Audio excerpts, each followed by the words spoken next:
by. We're going live in 5, 4, 3, unmute. All right, today is Monday, October 10th. Let's call this regular Oscoda Township Board meeting to order at 7:06. We'll start with the Pledge of Allegiance, please. I pledge allegiance to the flag of the United States of America and to the republic for which it stands, one nation, under God, indivisible, with liberty and justice for all.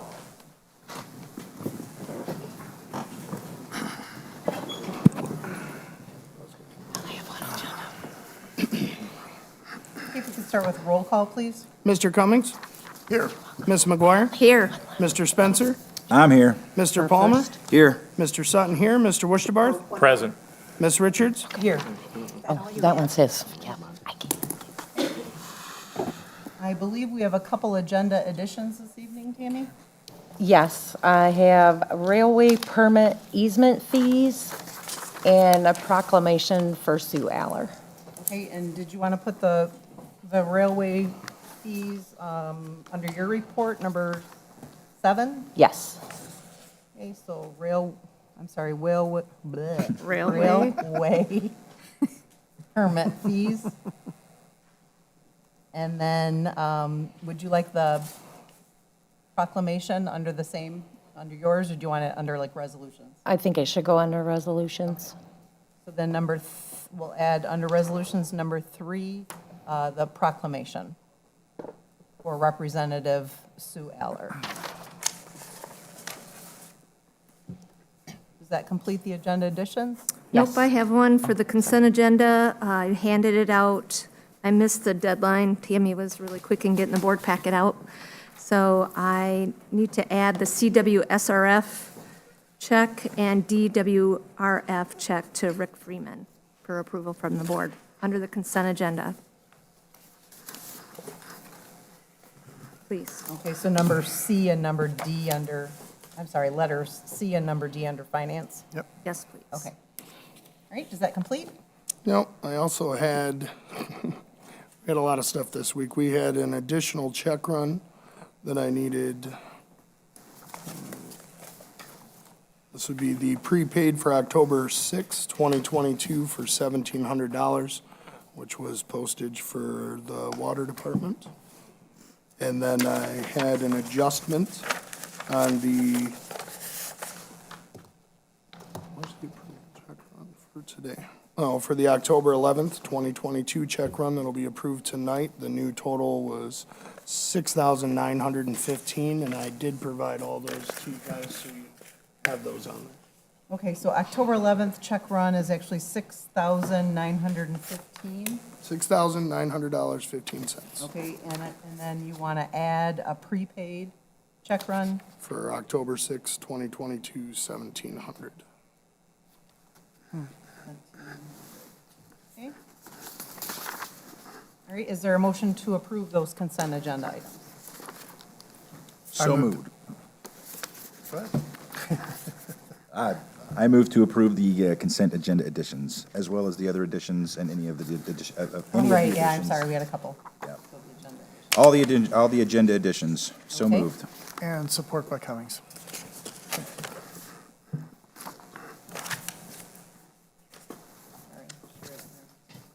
So there's a motion by Mr. Spencer, support by Mr. Cummings to approve the agenda additions as submitted. Roll call, please. Mr. Spencer? Yes. Mr. Cummings? Yes. Ms. McGuire? Yes. Mr. Worcestebarth? Yes. Mr. Palmer? Yes. Mr. Sutton, yes. Ms. Richards? Yes. Is that coming through on the mic? Yes. Okay, sorry. Couldn't hear myself. All right, first on, we have a public presentation for the proposed development plan for California and Michigan.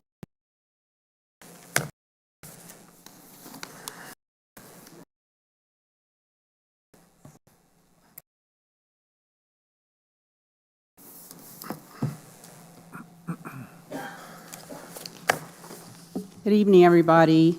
Thank you for the opportunity to present to you on what we would like to propose for California, Michigan properties here on Wordsmith Air Force Base. I'd like to introduce you to our general contractor on the build. This is Roy Rubin from SI Container Builds. She is founder and CEO. And then we have Jamie Iceburner, who is operations manager. They will be presenting on the product itself. I just wanted to kind of lay out for you the reason why we are going down this road with this particular property is to identify and address the need for housing. This particular build is geared more towards workforce housing as opposed to traditional residential housing. The main difference with workforce housing is traditionally those are tenants that are coming in as new residents into an area for the purpose of training or taking an employment position. So I am a workforce housing specialist that I have had 5 years in Reno, Nevada, doing nothing but workforce housing, working with different employers to set up transitional housing for their employees. Workforce housing can range anywhere from a week to a couple of years, depending on the employee's contract.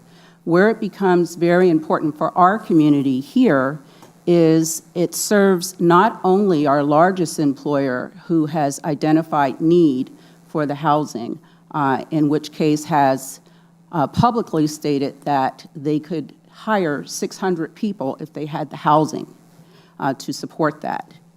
I also know that Oscoda Township did a housing study a couple of years ago that identified that we needed a minimum of 460 jobs in the next couple of years, plus the 200 that were due to come by the end of 2022 by another major employer here.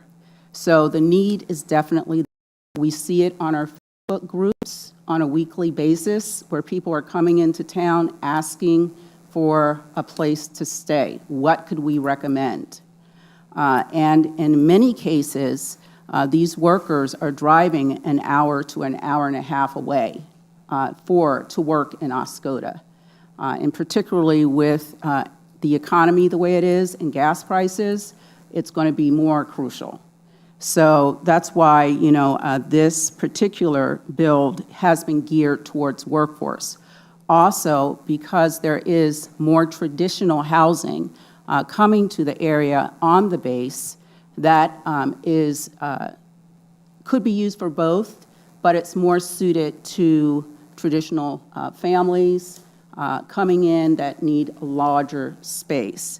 This is particularly for a worker. And a lot of the workers that I have talked to that this issue is affecting them, they're renting bedrooms from people. That's all they can find, or they're driving distance. So it's really important to be able to provide as much product as possible just to offset that. It's not only our local employers, our largest employers, it's all of our employers. If we have to hire people to come into our area, they have to have a place to land. Where workforce is different term-wise is traditional rentals will run for a year lease. Workforce can certainly go that long, but it traditionally is 3 months, 6 months, 9 months. It gives them a landing point when they come into the community to get acclimated to the community, to either look for a house to purchase or to look for long-term rental solutions. But they come in ready to go, ready to start work. 50% of the product that we are presenting tonight will be full-service workforce. And what full-service workforce is, it's shorter terms, it's fully furnished, it's all utilities included, and all housewares. So we can have an employer report to work, and they literally don't have to go get anything but their food. That's the goal, so that we can get more people that can hit the ground running. So I'm going to come back at the end and address some questions that were posed to us over the weekend through the Facebook announcement that I made, and I wanted to thank everybody for coming out, because it's my goal to be as transparent as possible, to give you an opportunity to ask your questions and to address as much as I can. I'll let Lori step in. Thank you.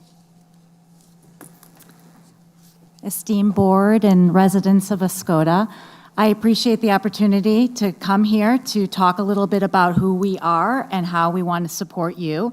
Thanks to Pam in this collaboration. With me is my colleague Jamie Isbrenner, who has been a general contractor for over 20 years. And we started this particular business to support people like yourself with workforce housing as well as other opportunity. So I want to just take a couple minutes to explain who we are, and then I want to just take a couple minutes to explain our product, because I really do think, based on some of the questions on Facebook, I think this is a great opportunity to showcase. Could I ask who does advancement of the slides up there? Okay. We are SI Container Builds. SI stands for Sustainable Imprints, and our focus is on repurposing the shipping container. And I am not talking about a rusty old box, and I'm going to show you what that is in just a second. Next slide, please. So the reason why I created this with my team is I come from a family of architects and contractors and construction workers, and I actually grew up right over here, about 2.5 hours. So I am a Michigan girl. And it was really important for me to focus in on the Midwest and support the Midwest. And so when we first started the business, we saw the opportunity in single-family homes, and we thought that is really not where our mission and our values were. Let's support smaller businesses, let's support community efforts, and let's do that by using something that we can repurpose with a smaller footprint for the environment. And so what we do is we take, could you advance the slide for me, please? Our opportunity here in Oscoda, you will see, I know that Pam has given some information on exactly where this will be, and I know that she has posted information on what it will be and what it will look like.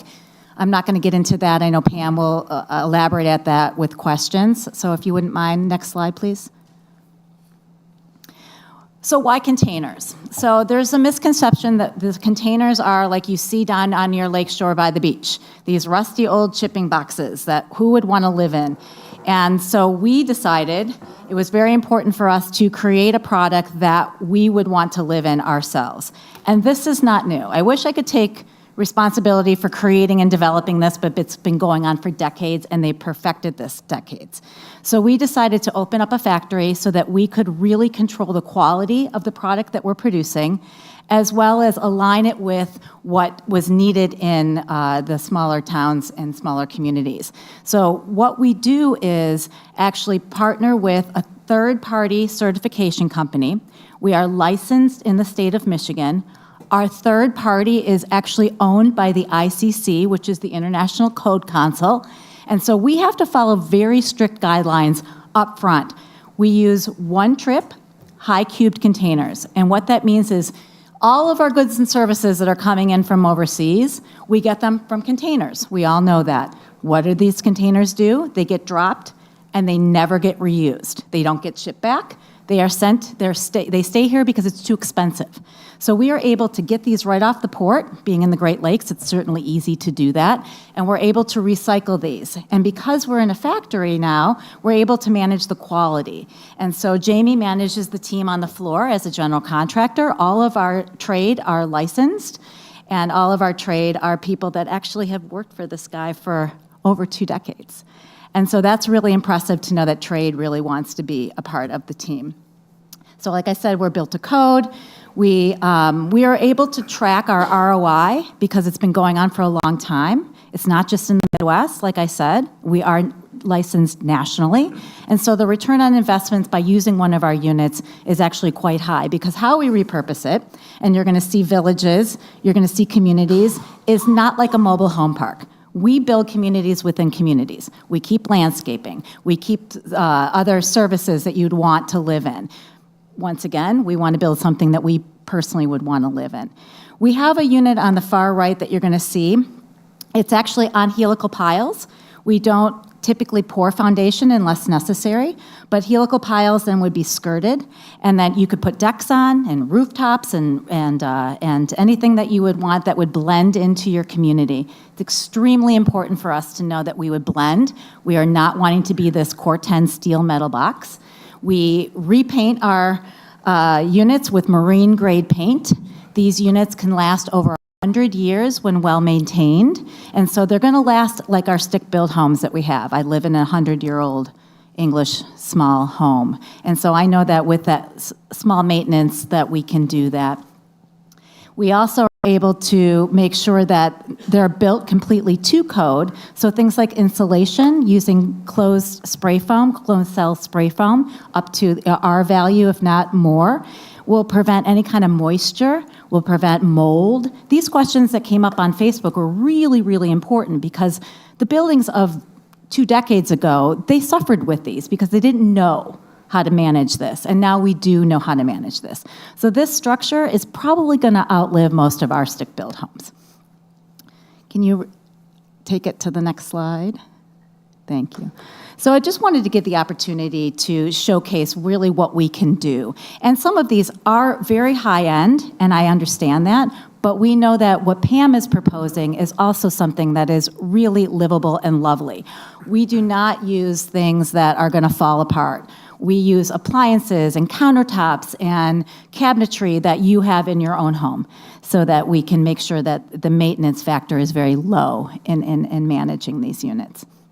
So you can see there's rooftop decks, we have solar, we have all kinds of capacity to do what we want to do based on your needs as a community. Next slide, please. And we know that, as Pam mentioned, the demand is high. And because we can build in 8 to 12 weeks, we are able to produce something that you will all be able to appreciate and add value to your community quite fast. And knowing that you're in a housing dilemma and workforce housing is a big issue for you, this is something that we can really contribute to going forward. I don't know, questions as we go, or how do you do your questions? We don't generally engage, it's a presentation that you're making. Okay. To the community, not necessarily a question and answer. Gotcha, thank you. Thank you. Okay, well, I just have a few questions that were submitted to us that we were asked to address. The first one was, will these homes house illegal immigrants? Section 8, or are they subsidized? The answer is no to all three. Again, this is workforce housing. What excavation, underground utilities, et cetera, will be needed to support the project, and who will pay for this? With regard to the excavation, underground utilities, once we are accepted on our purchase agreement by the board, there are a number of stages that we need to in conjunction with the board's attorney to make sure we're complying with the purchase contract before we can close. I cannot bring in a civil engineer to do these types of valuations until I have closed on the property. So that is to be determined. Who will pay for this? The developer's budget will pay for that. It does not come out of taxpayer budget. How much will these apartments rent for? That is also to be determined because we are going to have 2 rental structures, one for short-term workforce and one for long-term workforce. Obviously, the longer that you stay, the better your pricing is. The shorter that you stay, the higher that your pricing is because there is more turnover to the development and the property management. Who will manage these apartments? PKL Homes has companies that we are bringing here, one of which is PKL Homes, which is what this project is under. PKL Work B&B is our property management company. We will be hiring directly from the community. We also will be bringing PKL Premier Cleaning to support the units because full-service workforce also includes having their units cleaned. It helps us maintain the product. And we will also have PKL Tiny Homes. tiny homes on wheels. Those will be built for sale and for rent for one of our other projects as well. So we will have our own property management. Each development that PKL does will have an on-site property manager. This particular development, when we see the slide, also will have a community center, rec center. So there'll be a place that people can go, they can socialize, hopefully have a little workout room, and have a property management office. But it's very important to me that we hire from Oscoda and we offer jobs in Oscoda. Okay. What landscaping will be added? Who will maintain and who will be employed? Again, we will be using local landscaping companies to assist us with this, ongoing and upfront, for any additions. How many residents will fill these apartments? We're slotted to try to get as many as possible on that site. So 198 is about the magic number. We can build up, but you will see in the representation, our units are all ground level. I thought that was really important because if anyone has ever lived in a double level or a tri-level apartment complex, there are always issues that come along with that. Exterior stairs can be an issue, particularly in our weather. Also, if you have someone that is physically challenged, like myself, it can be an issue. So I think about things like what will be easiest for the resident to get in, to get out, and for privacy and sound.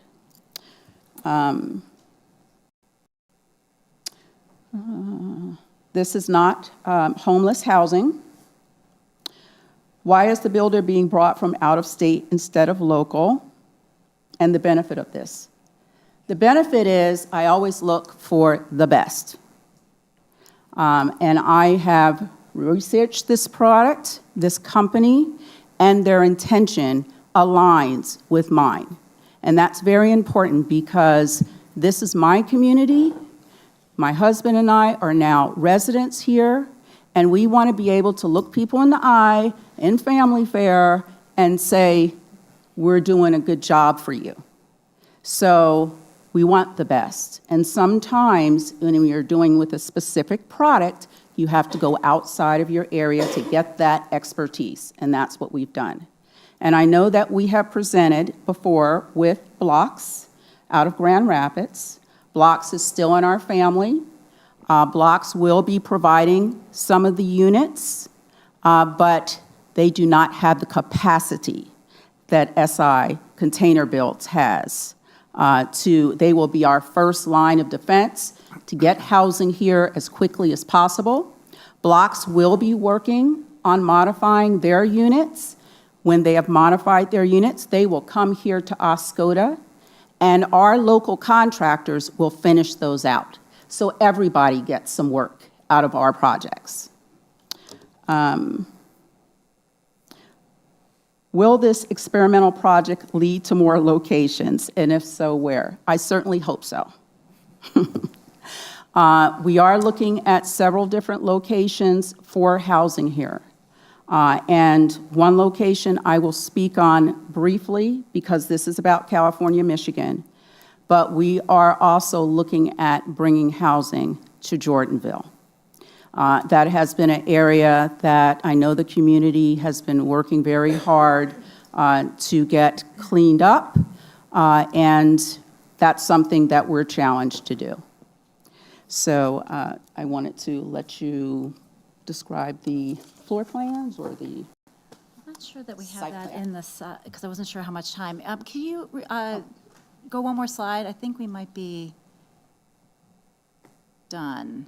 Is this the end of the deck here? Okay. I thought there was one more. Is this the last one on this one? You gonna go backwards? No, it's not That's okay. necessary, if that's okay.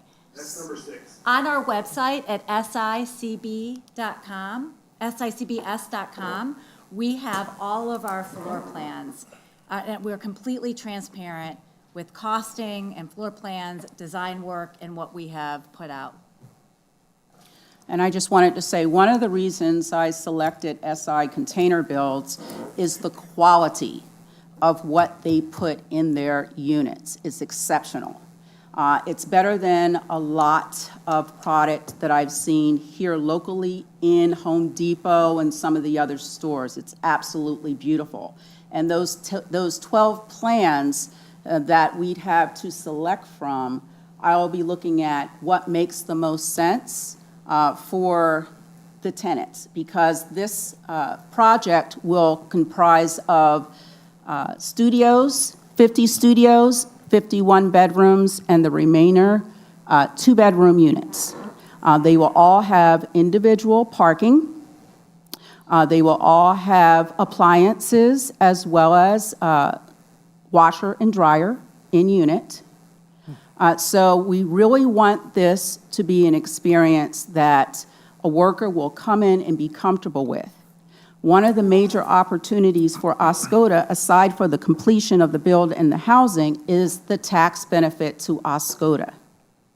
This is a $16 million build. That is substantial tax dollars that will come back to Oscoda. They are not for sale. This is for long-term investment in the community.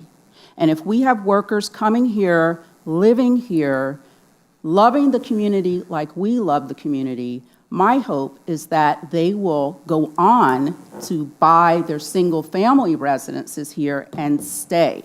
But while they're in our units, they're also going to be contributing to the community instead of taking their tax dollars to another city because they have to live there and drive in.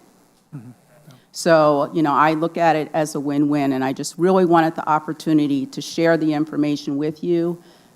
SI Container Build site is excellent. You can see the floor plans, and I think you'll be pleasantly surprised. Jamie, did I miss anything? Did we cover it? We get it? Okay. Great, thank you very much for the Thank you. presentation. Thank you.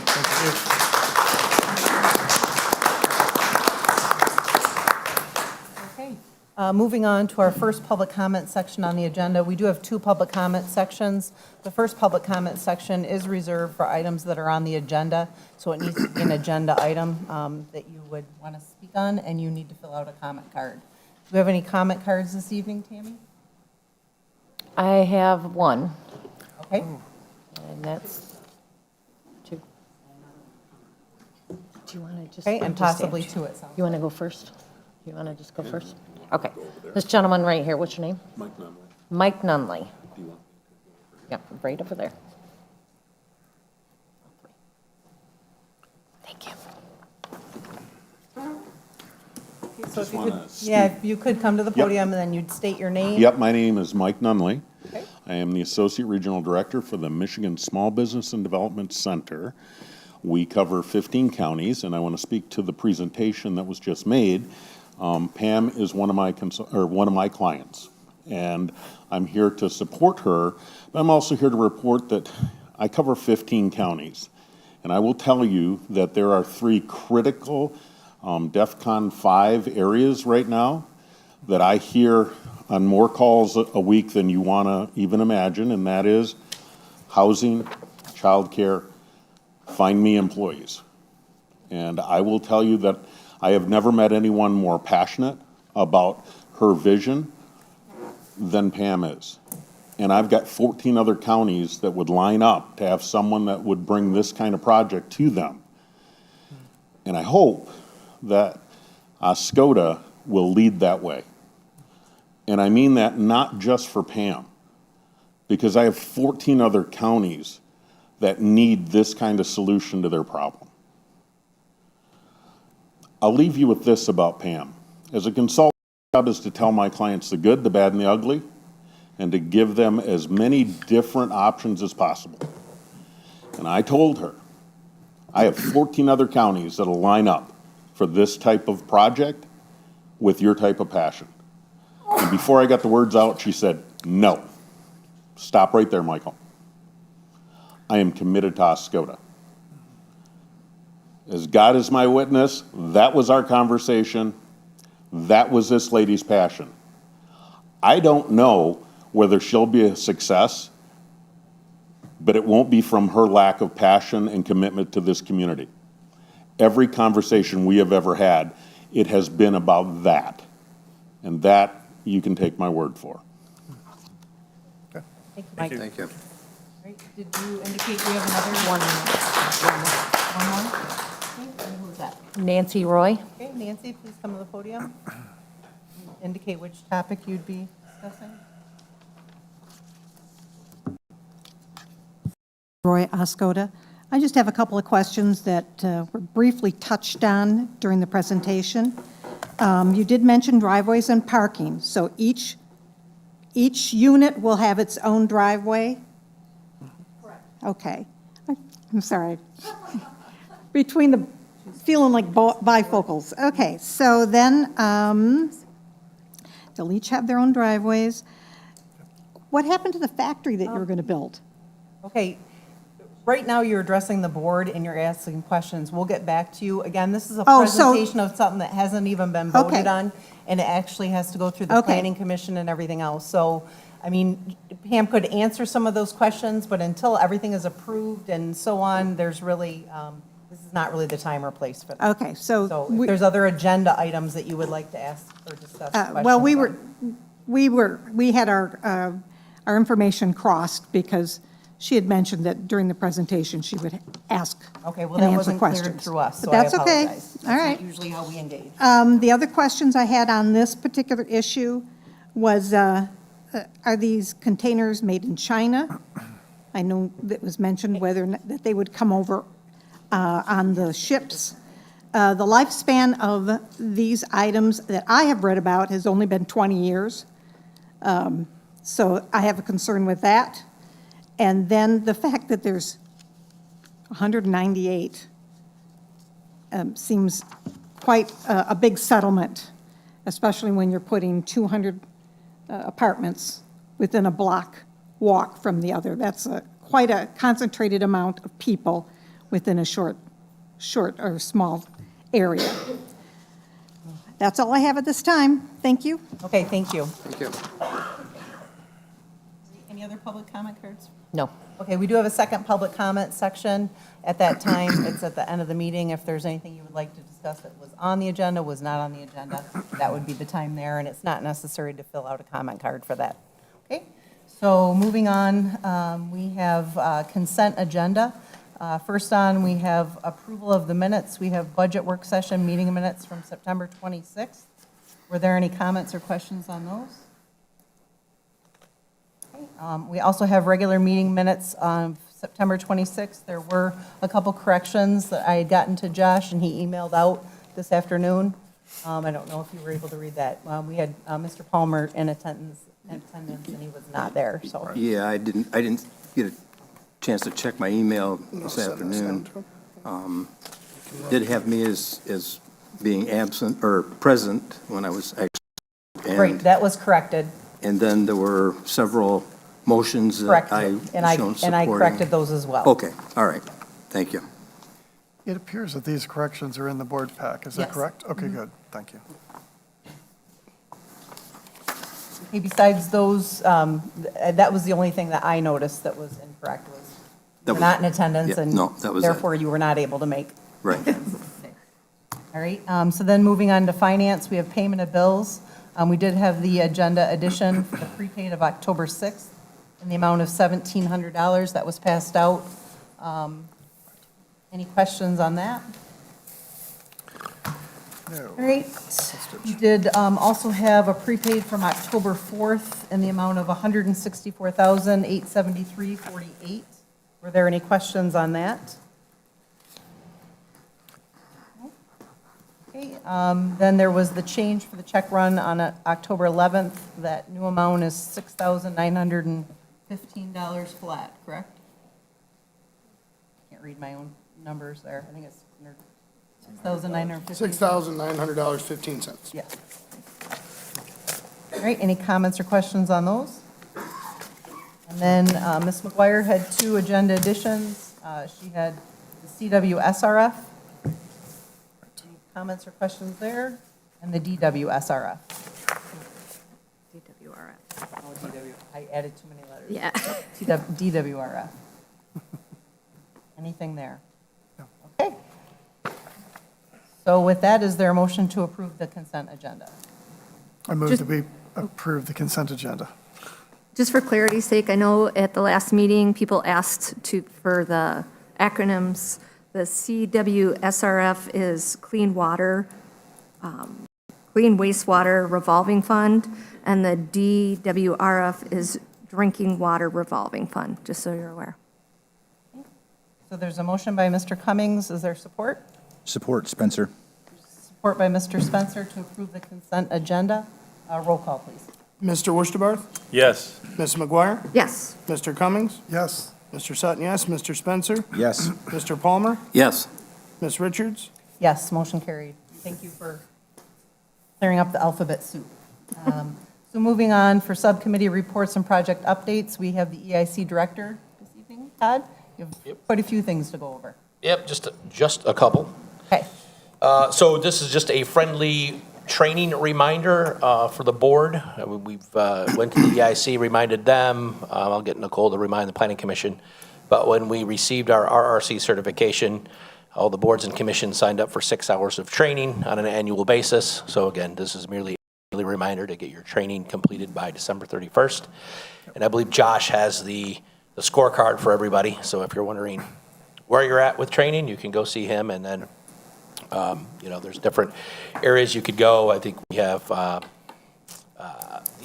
Michigan, myplace.org has different training. I have a subscription to the Michigan Economic Development Association. MAPS is a good location to get training. Yeah, and the subscriptions I think we all have through MTA. But if you need further guidance, please let me know, and I'll try to help you out as best I can. Again, more for public information. I've just provided an update. I've been tracking since early in the year new businesses that have started in the township, as well as what I call new investments or new rehab projects. So you have a copy of that in your packet. I think the one thing that I would like to see more of from all of us, you're never really finished with economic development. You never really feel like you're in the end zone. And I hear a lot of, like we saw in the surveys and past surveys, we have a problem with blighted buildings, or we have a problem with empty buildings. And I think it's worth noting that we've got a lot of new businesses that have started in downtown. I track 6 at the moment. Maybe, I could be wrong, but all of those 6 businesses occupy now what was an empty building. So I know it's still an issue. I know we still have challenges there, but I'd like the community to recognize that as a group, we're doing a pretty fair job of getting this township and this town in a better place. So that's really just, again, for information. In the greater Oscoda Township, we had 8. 2 have since already closed, so we're still 6 viable businesses there under the new development rehab projects, 6 for downtown, and then 5 in greater township, greater Oscoda Township. Always happy to answer questions on that subject, but again, I think as a community, we should all be, at least a little more excited about where we've been and where we're at.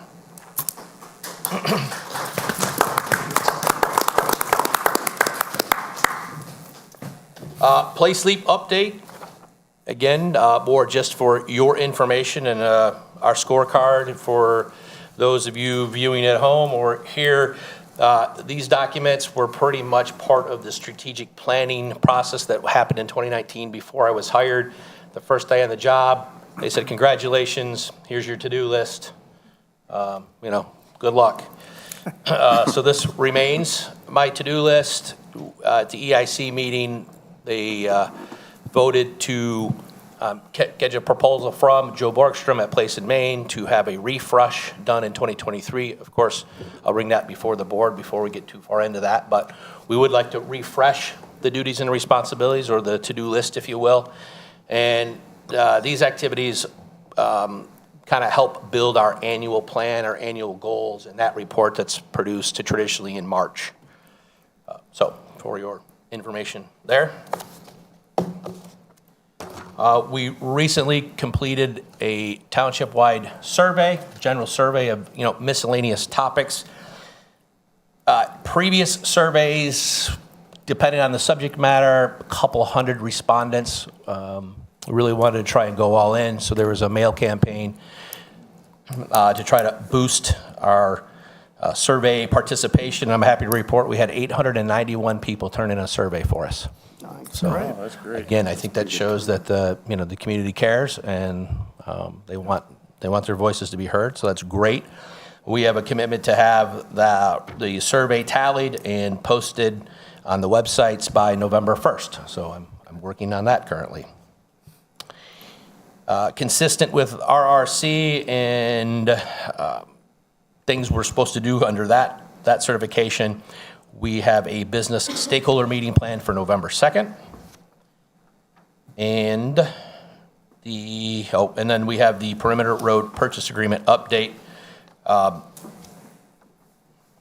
At the board meeting on May 23rd of 2022, the board accepted the LOI that was presented by Mr. Shelton. That motion was made by Mr. Woosterbork, supported by Mr. Sutton, to approve Mr. Shelton's LOI and instruct the township attorney to negotiate the terms of a purchase agreement with that buyer for final board approval with requirement to create jobs in aviation. I'm here to just tell the board that between the buyer's attorney and our attorney, it doesn't seem like we've come to an agreement to the terms that our attorney was trying to gain for the township. And at this point, I'm considering that we're at an impasse and that we would not be moving forward with that purchase agreement. Is that just an update, or is this going to come back to the board as an item? That is merely an update. I think we had a conversation with the attorney, and she didn't think that you needed to take action on that, but I'm happy to revisit that with the attorney if you'd like. Well, I understand what we'll that do. the Cheltons are in the audience. Okay? I didn't know if we were discussing it tonight, because... I'm happy to take questions if you have any. It wasn't planned to be a presentation. I did email Mr. Shelton. Let's see here. They asked me to hand out their original proposal to the board. So they emailed it to me. It was in our board packet that we had, but they wanted everybody else to see the original proposal as well. You say they asked you to, Yeah, they sent it to me and asked me to make sure that the board had it for tonight's meeting. did they feel like they otherwise weren't going to be represented right? I think that maybe they should be given an opportunity to discuss that. That's why I didn't know if it was just informational or if it was going to come back to the board so they could discuss it too. Well, I will tell you, I'm happy to read the email I sent to Mr. Shelton, and I will tell you to this very moment, I have never received a response from Mr. Shelton. So if there was concerns over what I discussed in my email, I would think it would be professional courtesy to come back to me directly, to I misunderstood or anything, but I've heard nothing from the Sheltons. Yeah, I'm kind of concerned like we about have this a- approach, actually, and because it seems like this is bypassing our normal chain of command. He would be the EIC director, and he's the one who's been working with this individual. I don't understand why we're being handed this paperwork by our treasurer, and he doesn't know anything about it.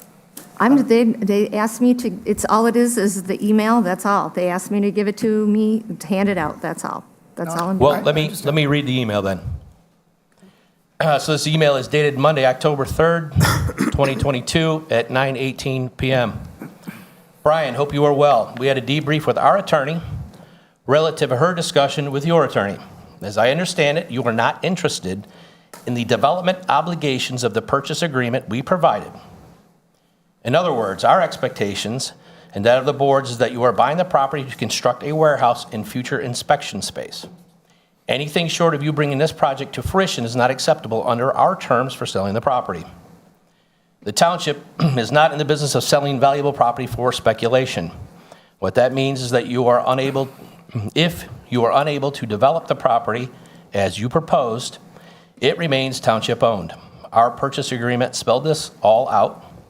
My takeaway from our attorney is that you are a hard no on being held accountable for the development of the project, and ultimately want the right to close on the property and then resell it as you may see fit. We are hard no in completing a purchase agreement that does not have a development agreement component. I believe we are at an impasse on the terms of the purchase agreement. As such, I will inform the board that we were unable to come to terms on the purchase agreement at the upcoming October 10th board meeting. If I can assist you in finding an alternate site, I am happy to do so. We want to support job creation projects, but can't move forward on the township site based on the terms you desire. I think that is consistent with the motion that was made by the board accepting the LOI. I would agree with you. Thank you. Well, I guess I don't understand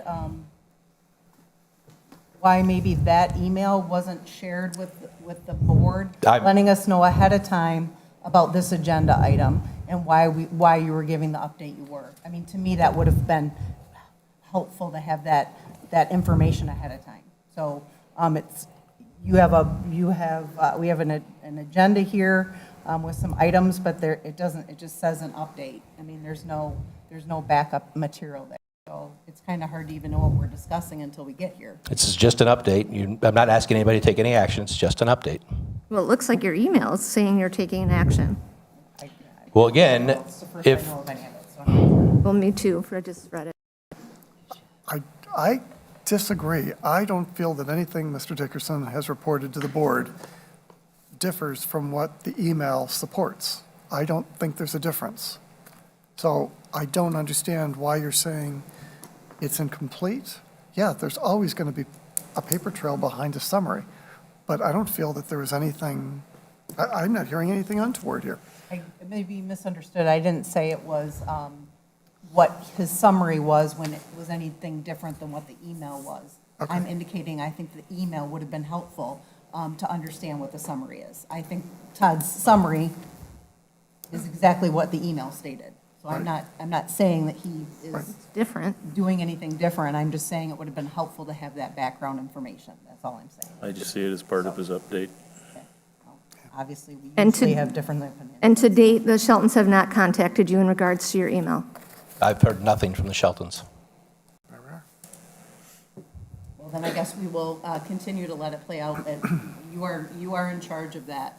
And if you're not getting any response, then that needs to be brought back to us. That, I guess no response is a response, but we need something formal. All right. So I appreciate the update. At this point in time, no, Brian, I'm sorry. It's not that, I'm sorry. You can do it during the public comment if you would like, but not at this point in time. So. But thank you, Todd. Again, I was not second guessing your update. I just thought it would be helpful to have the full report ahead of time, but. All right. So, does that then summarize your update, or are you going to talk more? That concludes my EIC Director update. Okay, do we have any questions then on some of the other material? There was a lot there, which was, again, very helpful. I have a question, Todd. Inspired, are they closing? Closed. Closed. The what? Inspired. It just, we had next to the Inspired pub. on there as 20, as one of the, They are closed. okay. Yeah, I have a handwritten note. I just personally heard about this on Thursday or Friday that they had closed, so. Thank you. I appreciate it. Thank you. All right, any other questions? All right, thank you for the update. Moving on then to superintendent's report, we have a few items. Starting with the assessor's contract proposal revisited. Okay, your packet contains a proposal for assessing services from Berg Assessing and Consulting Incorporated for your review and approval. Mr. Berg proposes a yearly contract with an annual service fee of $144,752.40 to be paid in monthly installments of $12,062.70. Our current assessor and the township's attorney have reviewed this proposal. And Mr. Berg is in the audience tonight. Do you want Oh, I was trying to figure out who that individual was and why they were here. to answer any questions? Okay, please come to the podium. At the last meeting, the board was directed to send any questions they had. I received none. I did talk to Mr. Wushbarth on the phone, and he had questions that I had answered, but, so, everyone's clear. Good evening. Hi. Good to meet you, to be here and help answer any questions that you might have. I'm not sure if you want an introduction or background, or just fire away at questions. What would your pleasure be? Let's say, tell us a little bit about yourself and what other communities you're assessing. I am a level 4 assessor in the state of Michigan. We work currently with 26 municipalities, counties, and townships. About 22 years of experience. My background, college-wise, is in computer IT, accounting, business management with a master's in management. And I said 22 years of experience ranging from Presque County, Rogers City, Alpena, Gladwin, Bay County, and Livingston County. So all the way up and down the east side of the state of Michigan. That's kind of a really quick overview of my background and client list. Very good. What took you so long to respond to our RFP? Yeah. I had originally responded to the RFP, and I believe I had emailed Tammy a few that you were looking for full-time in-house services, and that's different from what we offer. So the RFP, as it was written initially, it was not something that we provide. We provide a full outsourcing of all the assessing functions, whether it's a single assessor, a contracted assessor, or a full department of multiple employees. We work exclusively and remotely out of our main office in Rogers City. And that's predominantly the reason for, we just weren't a fit for the way the RFP was worded back in a year ago, roughly. So there's been talk of having having an on-site staff person from, basically paid by your company to be in our offices for questions and for, no? No, that's not accurate. No, they're not paid by his company, we're paying them. That's right. It's a new That was the position. agreement. Okay, Possibly, sorry, yeah. my question is We're wrong. going to be then, talking so- about that Yep, later. it's later on the agenda. Having somebody in there in the assessor's office. It is. Yep, it is, but Transition. he's not paying that person. Yeah, it's transition. Unlike, from- like right now, the current assessor is in-house and is providing a person. But you said you do provide people, contracted personnel on site?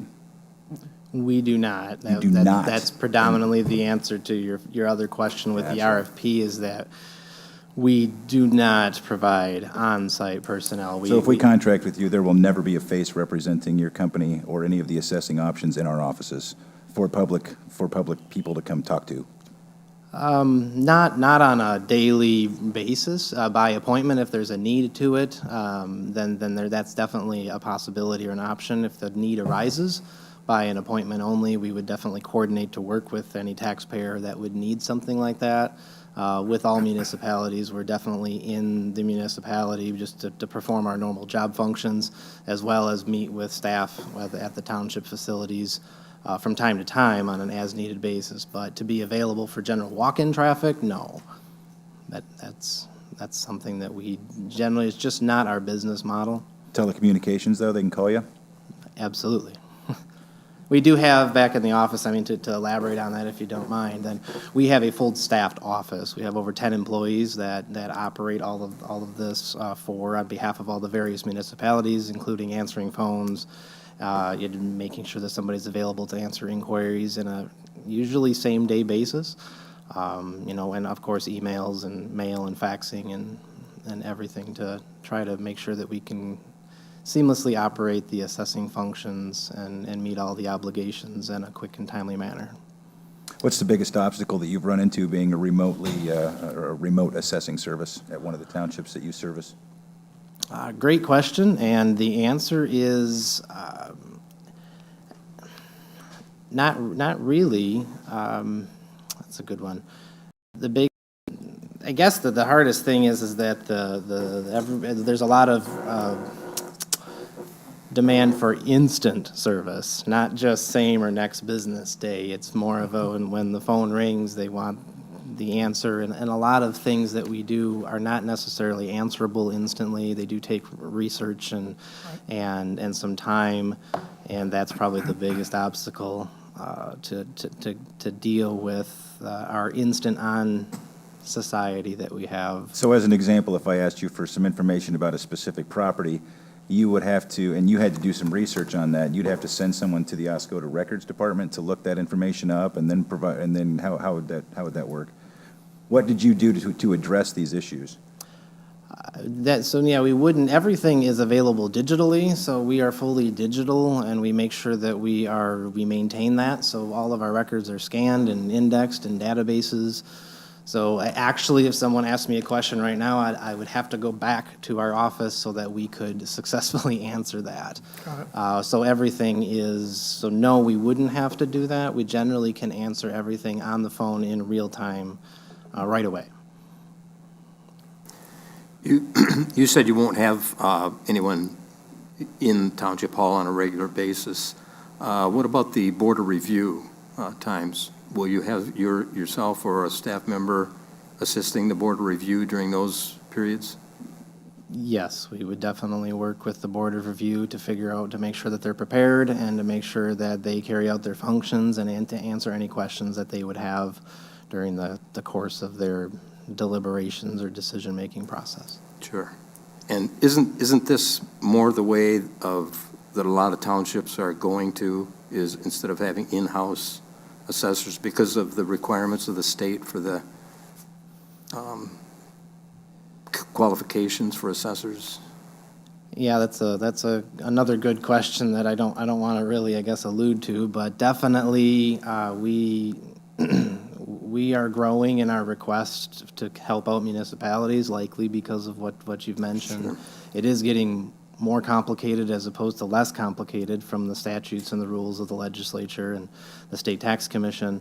But yeah, I mean, I think there's a supply and demand issue just like everywhere in the state. But even in assessing before the labor crisis, if you will, there is a lack, there's more exiting than entering from an assessing perspective. So we have actually, even just last week, another city has contacting us out of the blue, just can you help us? So there definitely is a strong need for it.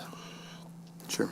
Well, I mean, Nancy has other communities that she doesn't occupy an office in on a daily basis like you do Oscoda Township. Asable Township's assessor is the same way. They have other communities.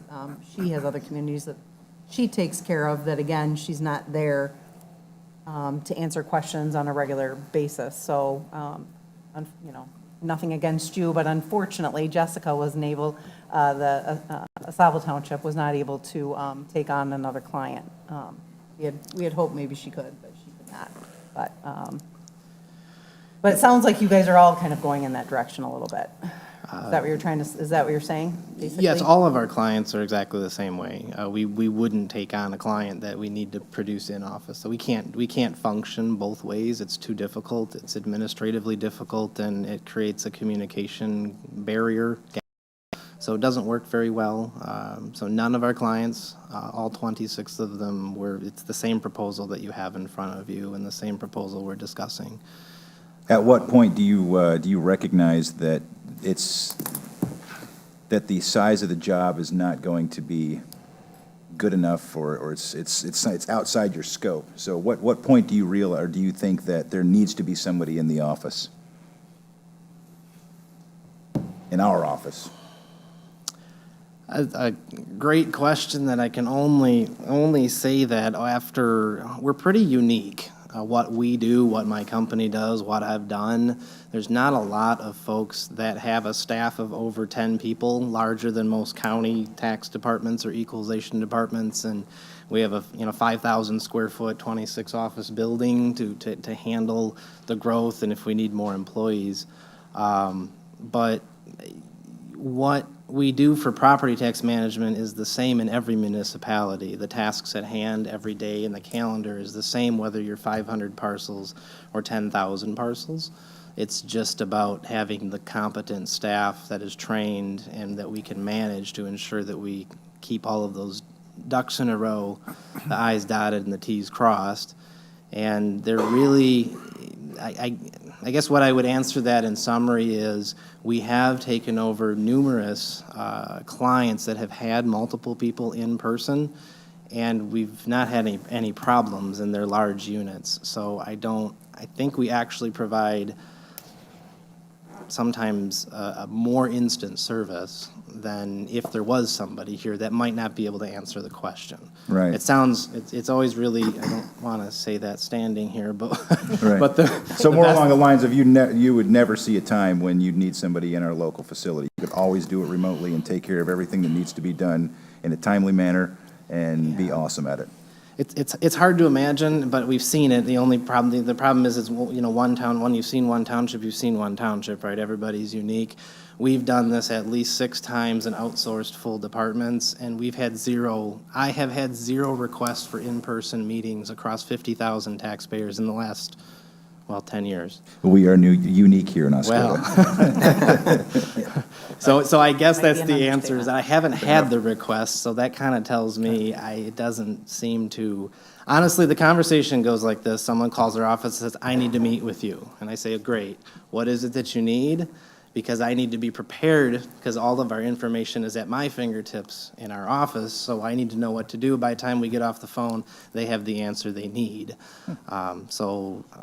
The biggest hurdle is people like to drop things off in their local town. So in that, we've already addressed different ways through the other clients of how to make sure that's facilitated, which we would work with Tammy as well on that.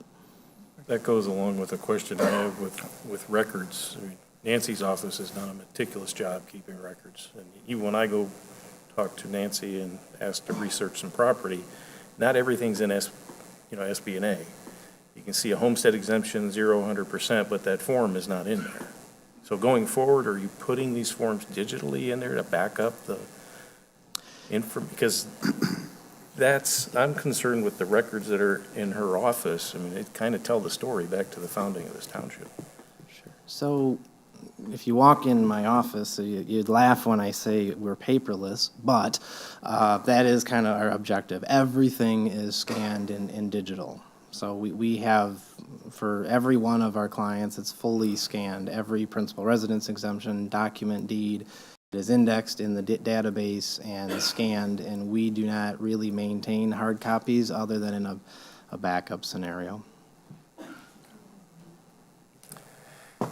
So how do we get all the hard copy documents in our office into your electronic format? Is that something that we have to pay for? Is there a transition period? Do you guys come get them all and slowly scan them in over the year? How does that work?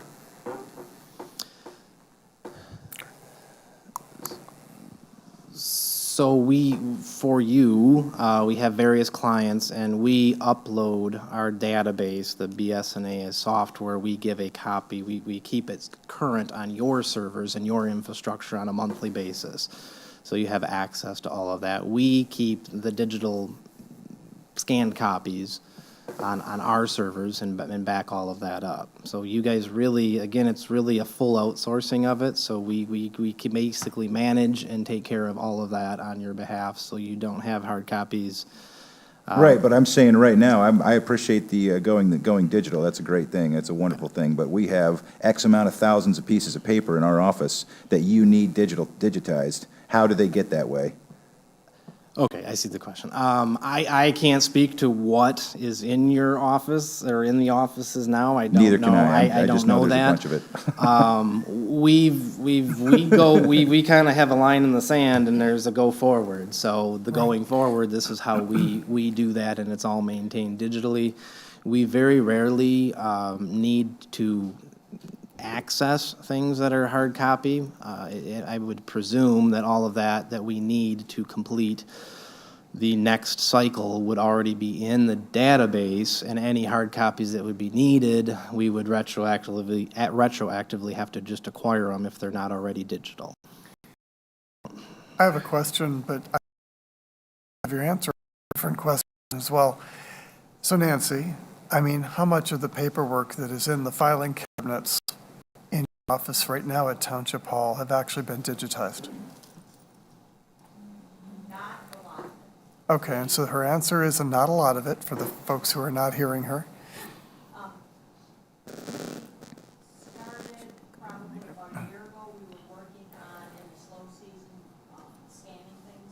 Right. We had just gotten a scanner when we got all the new copiers. Right. Yeah. Todd's mic. If, I was going to say, can you jump over to Todd's? Todd, would you mind letting her use your microphone for a minute? So that everybody can hear. Thank Yeah. you. Thank you. Yeah. All right. Have at it. Okay, so we started last year in the slow time working on scanning in, and we began with the principal residence exemptions. Obviously, we didn't get very far. Helen has been scanning those in as she's been processing them, but we have probably over 3,000 parcels with principal residence exemptions, and a very large percent of that have been on the files for more than a year, so that information is not scanned in.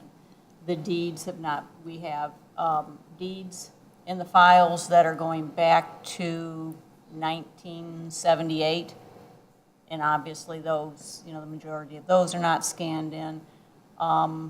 The tax tribunal paperwork, which fortunately we do not have a lot of that, but those have not been scanned, and I've been scanning them in now as they come in. So depending on what, there's a lot of information there in the system that is not scanned in. However, the deeds, for example, the libraries and pages, they're all entered in, so if they did want to access it, they could go to the Register of Deeds website, pull up that library and page and see what has been scanned in on the Register of Deeds site. I believe their stuff is going back to the 70s or 80s, scan in their system, so they could look it up without having to actually see what is in the file folder. All right, so thank you for that answer, and I'm glad you got a microphone because I couldn't have did that all from mine. So what you're describing here for Jeremy and I who live in the digital age as our business shows that there's a gap between what we are able to turn over to him digitally and versus where we need to begin. And so, I guess my next question would be, as things are being scanned, are they being stamped as scanned so that we could see visually on the document that it was scanned? I would have to check with Helen and see if she has made any specific notation on those as she's put them in. It's not uncommon to have literally a rubber stamp that you just kind of like stick it in the corner, go scanned or whatever, and it's like that's done. And maybe not a date, but okay, good. So, all right. So now I turn back to you and I ask you, if you're picking up this service, how are you going to provide adequate service given that there's a gap in the availability of information that you're going to need to have?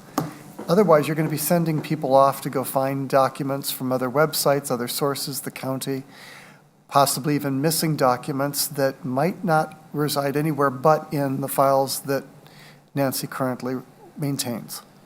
Sure, I appreciate the question, and I understand why the question, why you're asking the question, but strangely enough, everything's kind of future-looking. So Everything's kind of what? Future-looking, so we're looking into the future, preparing next year's stuff, so we're looking at transfers and documents and mail that's occurring future-wise. To give you an example, we've taken over way more municipalities than I would have liked, where I've received nothing. They don't have it, it's gone.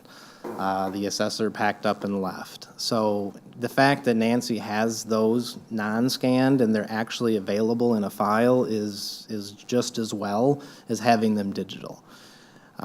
Predominantly, I utilize the digital systems in my office because it's easier. I have a staff of 10 people and myself, and that gives me access to everything no matter where I am, when I am, and I don't need to have it in a physical file. But again, if we need it, we would have a way to talk with Tammy or somebody in the township office to pull those files and get it.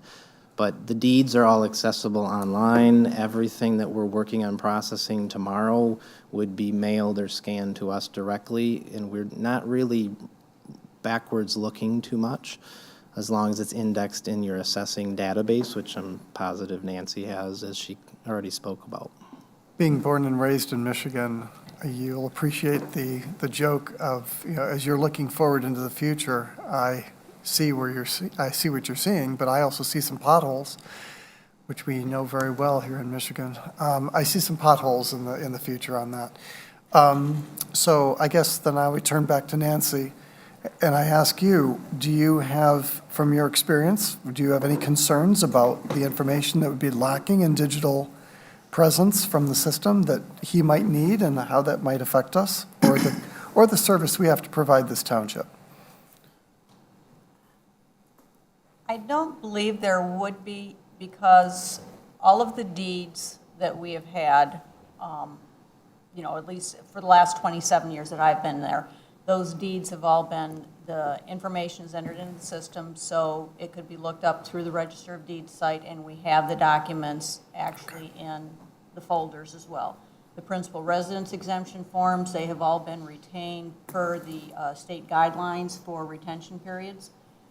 And we have the principal residence exemption forms, the backup information that we've required for proof of residency. We have all of that documentation, and if it was something that they absolutely needed to look at something, the hard copy is available. Helen has been very good when it comes to the principal residence exemptions of making notes as to what's going on, whether or not something was questioned, what documents she sent out, when she sent out, if she was questioning something. So there are very thorough notes in the system relative to the principal residence exemptions.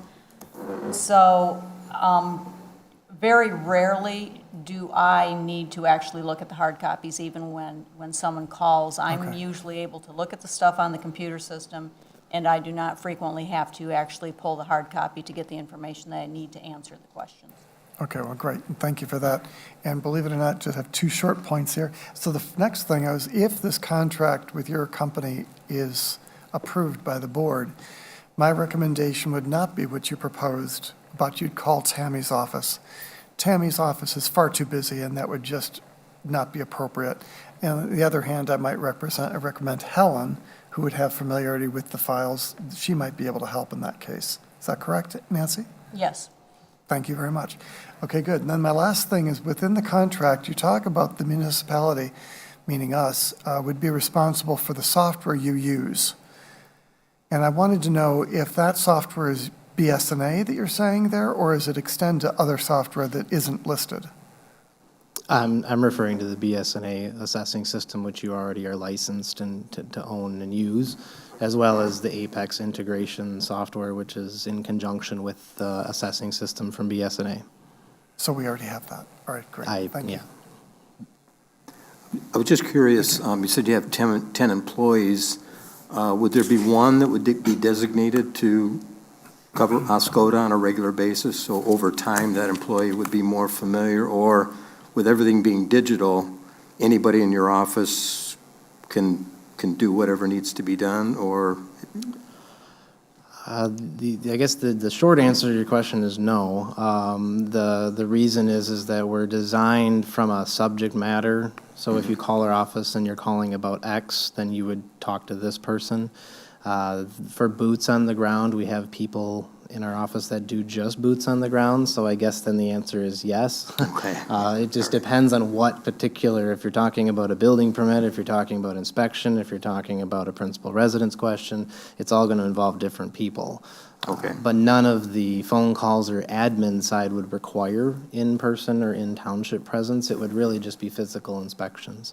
And anytime there's physical inspections, that would generally be a similar person or persons assigned to that task. Okay, thank you. Sure. Any other questions? I just, one for Nancy. Are you continuing to scan in documents? And will you have those done by the end of the month, or will you need to stay for another month or two to continue? I'm pretty sure the scanning process, if you wanted all of the deeds and principal residence, would take more than a month. So you might have to stay for another month, is what you're saying? I'm kidding. We're trying. I'm kidding. We really are. I've already heard rumors. Nothing against Alan. No. Bill, I've already heard rumors she's not staying through Christmas. Thank you. Great. Any other questions for? I just had a couple. On page 6 of 8, on the number 27, talking about the tax bill calculation process. I understand the first half of it, and I frankly can't remember from the last meeting if this question got answered. I know Fred Lewis was able to answer a few of the questions, but it speaks to the Michigan law that it's the responsibility of the clerk for the millage calculation. Our clerk has never done that, so is that something, that's a service that we could contract for, with you, and would that be in addition to what we're already going to pay with the contract that's presented? Yes, we have talked about that for a little bit there. We do prepare a draft of the L4029 if you need that. Most cities prepare their own. Townships, most of them rely on us to prepare a draft. So we do that. We can definitely do that. We do put that in our contract because it is a state statute that the clerk is responsible for it. So you can't contract away that responsibility, but we definitely can assist, and we usually do assist in that. And there is not an additional charge. It's just upon request. Okay. Also, on page 3 of 8, number 7, it talks about additional workload. Can you give me an instance where that would apply? Absolutely. When you say, I want all of our documents digitized back to 1975, that would be, that would be an additional workload. Anything that's normal and routine in the standard assessing cycle under the General Property Tax Act is included. Anything that's unusual or we run into a massive gap in data, keep in mind we haven't even reviewed the database that we spoke about numerous times today. So it's kind of to cover ourselves. I don't anticipate anything, but there have been scenarios where, for instance, the DDA, a DDA downtown development, all of the numbers are missing. So we have to spend somewhere around 250 hours figuring that out. So I can't predict that, but anything that should be there and is normally there and used in the normal course of our job, we understand that. If there's something missing, then that's where that falls. And it's very, again, the DDA is my one example, along with scanning documents. Those are probably my two where we've actually looked to that to say we need to discuss how to fix. Usually, 10, 20, 40 or more hours of work to do something we didn't anticipate. That's what we're looking at there.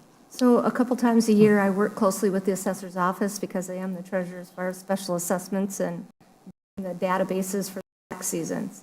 Is there, I feel kind of precluded a little bit with, I assume, like you said, there's not one person dedicated to Oscoda Township, but somebody would be available and you get back to each other back and forth via email, phone calls within a couple days type of, because I literally have to go out my door and right into Nancy's office to get a question answered right now. So I guess the time frame between.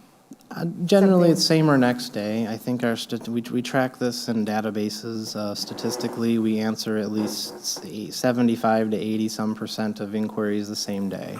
When tax cycle comes, you would traditionally work with myself and one employee that understands the L4029s and calculating all those things and getting your special assessments together. And so again, we're back to the other question about we have particular people assigned during the year. If it's a land division, it's this person. If it's a PRE, it's this person. If it's a deed, it's this person. If it's a tax calculation, it would be my office manager and myself that handle that. So depending on the complexity, the issue, and the frequency. But yes, same or next day is the answer to your question. Thank you. No, last question, promise. No problem. I think I read it somewhere, I can't find it right at the moment, but it talked about making appointments for people if they had questions, those type of things to get back to them. I thought I read it somewhere that there was quite a bit of up to 10 days period to make an appointment. I know that we have a lot of people that come into Oscoda Township and have been used to the personalized service and great service from Nancy's office through the assessing office over there. Is it less than 10 days? Is that just a long? I guess I would answer that a few ways. We've taken over units very similar to Oscoda, and we've had 0 requests for that. We put the 10 days in there to allow for scheduling. Generally, it would probably be myself that would come just to make sure it's as efficient as possible to answer the question between my schedule, vacation, weekends, and 99% of them end up with there's no need. But yeah, we would do it as fast as we can, but I don't want to tie myself down to an unrealistic where I can't meet my end of the obligation. And probably the majority of it can be answered over the phone or via email. I really, quite literally, we have had, I don't know how to say, I want to say I've only had one actual, we only probably have maybe 2 or 3 per year, people actually out of 50,000 that actually say we need an appointment. And of those, only one in the last 10 years actually materialized to be necessary where we needed to sit down. That's, I mean, I know. Yeah, I appreciate it. It's just a big change. It is. Everyone has the same concern. They say the same things and they ask the same questions. And that's just what we've experienced. It doesn't mean it will be different or the same here, but that's what we've experienced. Thank you. Sure, I just absolutely. had one question in regard to your other people that you service. Are we bigger, smaller, in the middle for community size? So we have a very large range of what that looks like in complexity, size, and range. So you would be the largest by parcel count slightly. So we have probably 4 similar sized if I was gonna pick, but if you actually looked at how many parcels you have, you would be the largest by about 5 to 10%, so not significantly. Okay, any other questions? You said that you have 10-ish employees at any given time? How many, or what, are they all assessor certified, and what levels are they? No, just myself and Jody is assessor certified. I'm a level 4, she's a level 3. We do have a certified assessing technician, and then the rest are not certified, not assessing technicians. Is that something that you're looking to get them certified as assessors so that you can continue to grow your company there, or? We are looking at any and all options, absolutely. Gonna change careers there, Jeremy, or what? Seems to be a need. Okay, all right. Well, I think we drilled this gentleman enough. Yep, definitely. Yeah. Yeah, thank I you. want to thank you for your calm Yeah. confidence. Yep, thank you. Yes, thank you. You took the No grilling problem, I well. guess. And your candor. Yes, thank you. And thanks for shifting over there, Thank you, Nancy. Thanks Appreciate for- Thank you, Todd. All right, so, With that, make a motion to approve the proposal from Berg Assessing and Consulting Incorporated with an annual service fee of $144,752.40 to be paid in monthly installments of $12,062.70. Support. is there any further discussion? Okay, hearing none, there's a motion by Mr. Sutton, support by Ms. McGuire to approve the proposal as submitted. Roll call, please. Mr. Palmer? Yes. Mr. Wishbarth? Yes. Ms. McGuire? Yes. Mr. Cummings? Yes. Mr. Sutton, yes. Mr. Spencer? Yes. Ms. Richards? Yes, motion carried. Nancy, we tried. Yeah. Thank you very much for all the years that you've spent with us. Yes, thank you.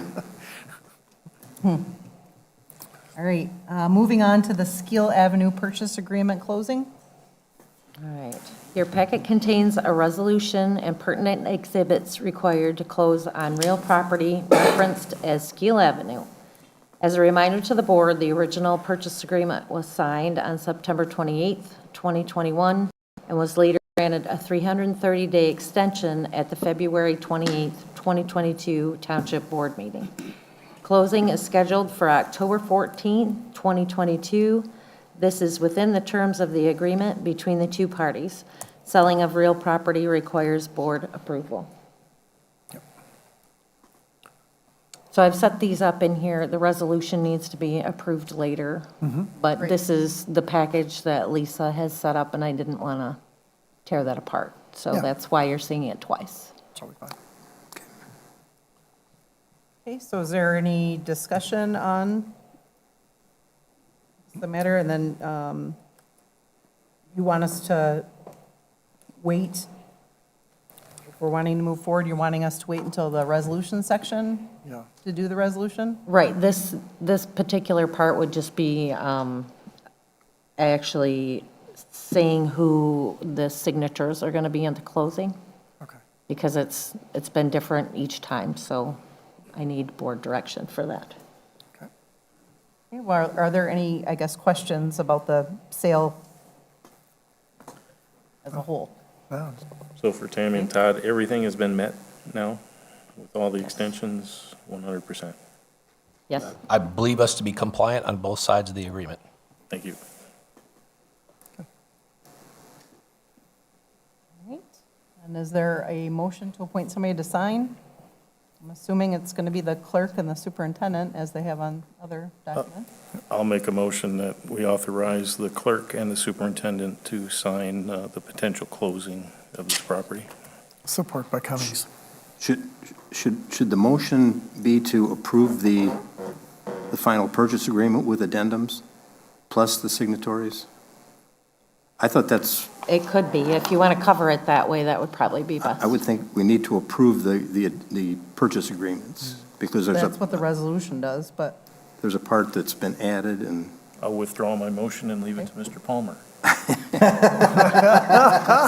knew that was a mistake.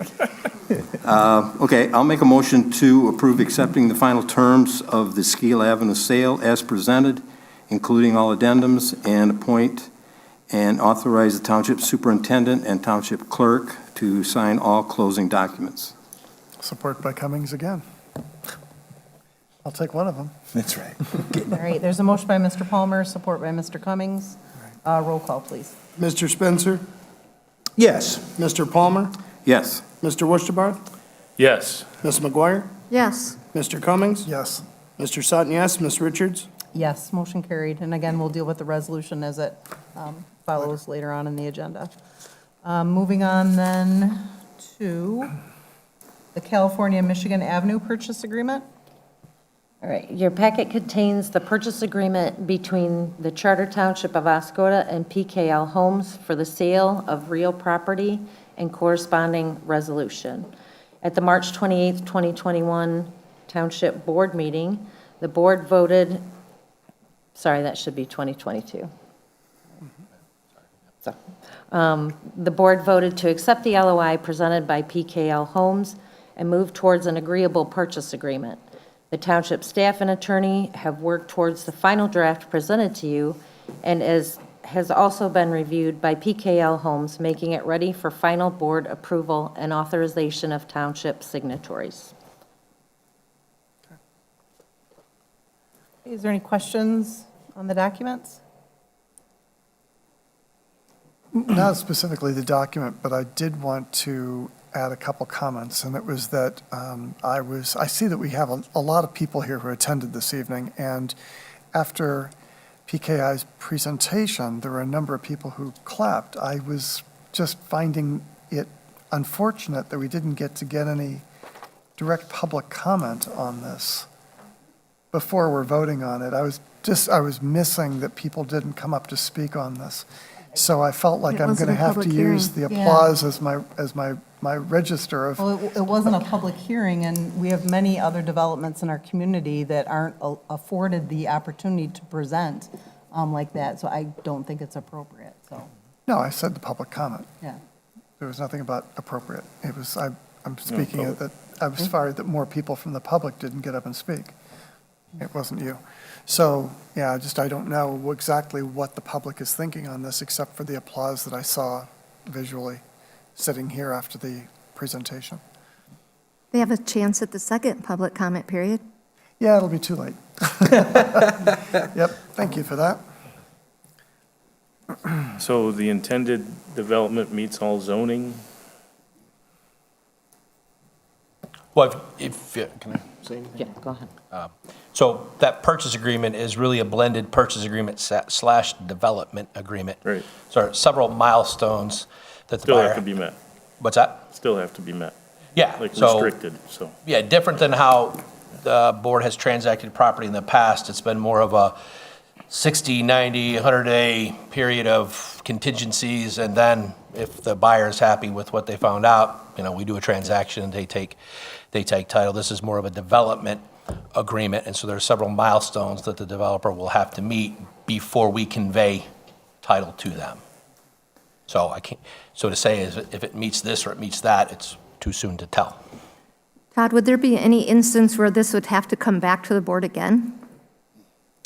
Well, there could be an instance where the developer decides that they've found something they're not happy with, or they're not able to meet their obligations under the development agreement, sure. I can't predict what that will be, but. And I think to Mr. Whisper's question, the idea of the zoning for this, the way it's presented would not fit the zoning requirements. It would have to come in as a planned unit development. And this board, at the last meeting, just approved the upgrades that the Planning Commission made to planned unit developments. That doesn't have anything to do with what we're doing here tonight to approve the purchase agreement, but moving forward, when they present this to the Planning Commission, it'll have to be presented as a planned development as opposed to just a regular build these units on this property, if that makes any sense. So the point is, there's still, it all has to be resolution's later. reviewed by the Planning Commission. Yep. I mean, to make sure that setbacks are adhered to, appropriate parking spots, all those things, That's correct. correct? Far from Yeah. finished. Yes, Far from finished. correct. And that was part of the thing of me saying that we can't really answer questions to something that really hasn't been approved yet, because we have a planning commission that has guidelines that'll be, will be approving everything. So just don't want to put the cart before the horse, I guess. I actually have a question for PKI. Pardon? PKI, I'm so sorry. Thank you. So in the LOI that I remember, the first LOI, it was presented that you were going to use the property to do for students and workers. But what I'm hearing right now is short-term and long-term. Could I just get an idea as to whether that was just a word or the name of students not included in the presentation, or what are we doing here? Originally, when I submitted to the board on the property, I was under the understanding that it was zoned mixed use with residential and manufacturing. Okay. And I had submitted with residential on one lot and manufacturing facility on the other, which would include a training facility, part of the manufacturing. Right. I have located another site on the base for that manufacturing facility and extended the amount of housing to both lots. So that's the difference. I get it. Okay. All right.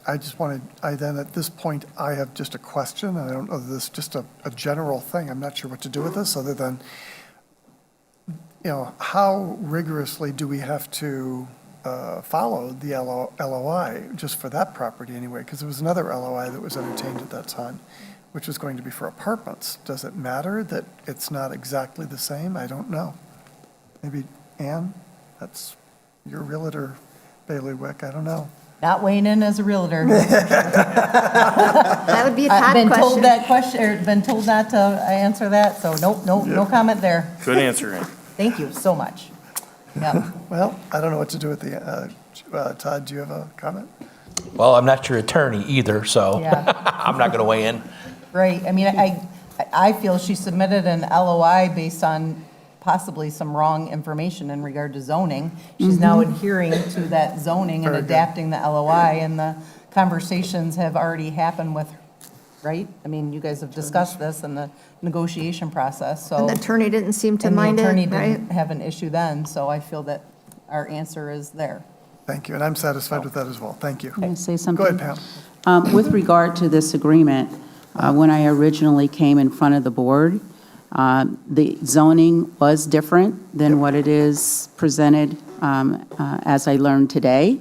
That it was my understanding that I didn't have to go in front of the planning board. That's why I went directly to the board for approval based on the LOI.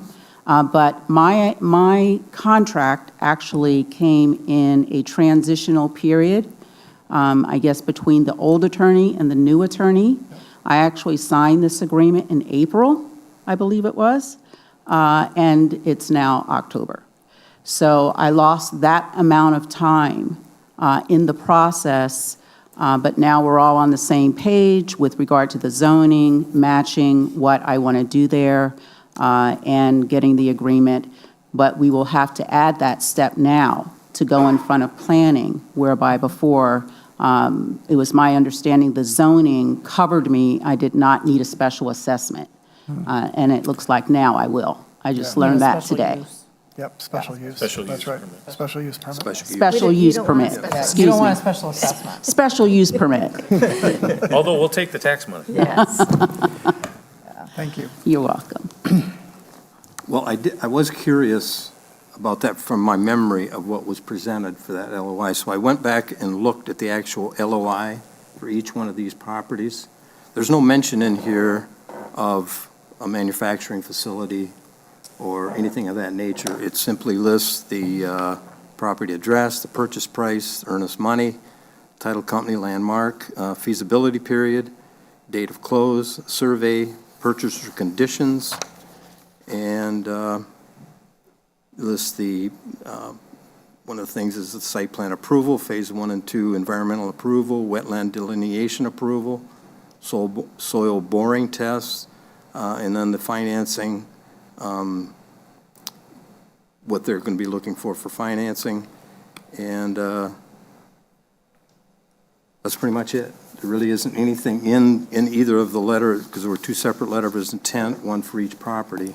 There's really no official mention in there of a manufacturing facility or residential facility for that matter. So in terms of the letter intent, it was simply to get approval to purchase the property. And so I think she has met those requirements. Yep. Now for what's happening now in terms of the zoning, it will have to come before the planning commission to get a site plan approval. And like I mentioned, it will, under the guidelines of the zoning ordinance, it will have to come in as a planned development. Right. Which, just for information, we renamed it from a planned unit development to planned development. What that is a zoning district within a zoning district. So it is its own zoning district. So there are requirements under the planning development ordinance that have to be met, and I'm sure Ms. Lovelace will be fully aware of all those requirements when she brings her site plan to the planning commission, and then the planning commission will evaluate her proposal and will either pass it or deny it or pass it with conditions or, but that will all be worked out at the planning commission. All right. Well, that was a big circle, but we're back. Yeah. So, With that, I make a motion to approve accepting the terms of the purchase agreement between the Township and PKL Homes for the purchase of reference properties at California and Michigan, appointing the Township Clerk and Superintendent as signatories for all documents required through closing. Support. okay, there's a motion by Mr. Sutton, support by Ms. McGuire. Any further discussions before we vote? Okay, hearing none, roll call, please. Ms. McGuire? Yes. Mr. Wusterbarth? Yes. Mr. Palmer? Yes. Mr. Sutton, yes. Mr. Spencer? Yes. Mr. Cummings? Yes. Ms. Richards? Yes, motion carried.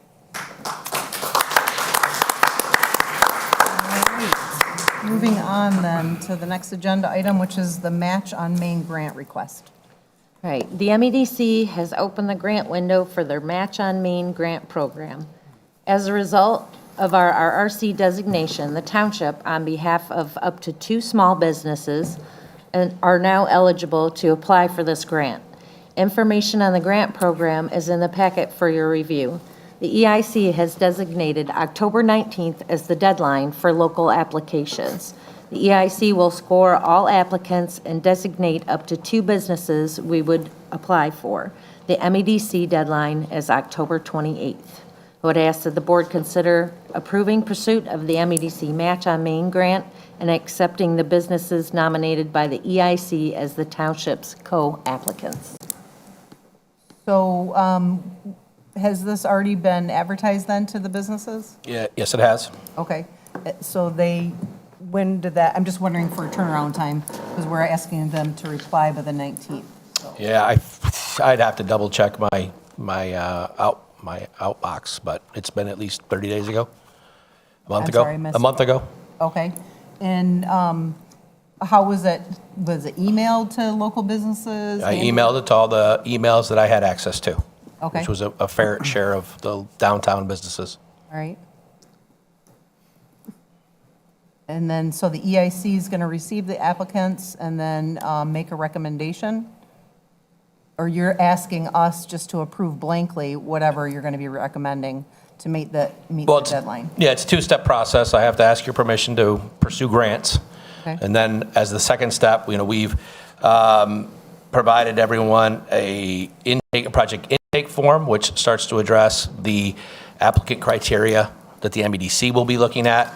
And then the EIC adopted a scoring matrix that is our local scoring matrix so that we can, have a fair review of the projects. We'll, assuming we have more than 2 applicants, we'll have, whoever scores the highest will be the 2 that we're going to take to the dance with us. So the second part of that ask is, you can either support whatever scoring system the EIC says scored the best, or you can tell me I've got to bring back those 2 businesses to you, and you guys can tell us we have permission to file the application on the 28th. Well, those were just my questions. Yeah, that's fine. So how will this grant flow through the township itself? I see in here that it talks about, does the program require a match for the local business? It's on page 4, and it says 10%. And so will that 10% be paid by the business that's getting the grant? I'd have to review that in a little more detail. I'd like to know Yeah, that I think before. it said $2,500. So if it's a $25,000 grant, it's $2,500 match. I mean, the business had to, that's why I read it anyways. My understanding was a 1-to-1 match. They had to put in 25 to get 25, but maybe I read it wrong. But the township's not paying that match, the businesses? Correct, yeah. Okay. Yeah, the township is just a pass-through agency. Okay. I read something wrong. And Todd, this is a direct result of us being an RRC community, is that right? That is correct. Without our RRC designation, we aren't able to play with this grant. Okay, thank you. Good. Are you recommending that we apply for the grant? Yes, I am. I'd move that we should make an application for said grant. Support? Could we also amend that motion to find out how that's going to flow through the township? Oh, I can. I'm sure that that's all going to be made apparent over is there documentation on the grant process? Or, I'm sure that I'm sure it's all spelled out in their bio. I'd like to of be the included grant. in that since the money flows through the treasurer's office then. Okay, so, well, go ahead and, you want to make, you may make the motion. I just, I don't know. I don't know just how would you like want to it be said. included in the, when it starts coming around. Well, I don't think that we can not include you. Well, you'd be surprised. I mean, the money goes through your office, doesn't it? Yes, it does. Well, how would you not be included? You got me now. I want to know. That's okay. That's a discussion for another day. All right. Oh, okay. So there's a Well, motion by Spencer, support by Sutton, correct? Yes. All right.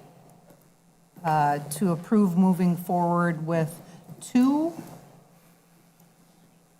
To approve the pursuit of the MEDC match on Main, accepting Right. businesses nominated. okay, so that was the motion? Yep. Okay. Any further discussion? No, that's covers, because it's still runs through, We're having further discussion, can we say it so that everybody can hear? Sorry, I'm just trying to decide.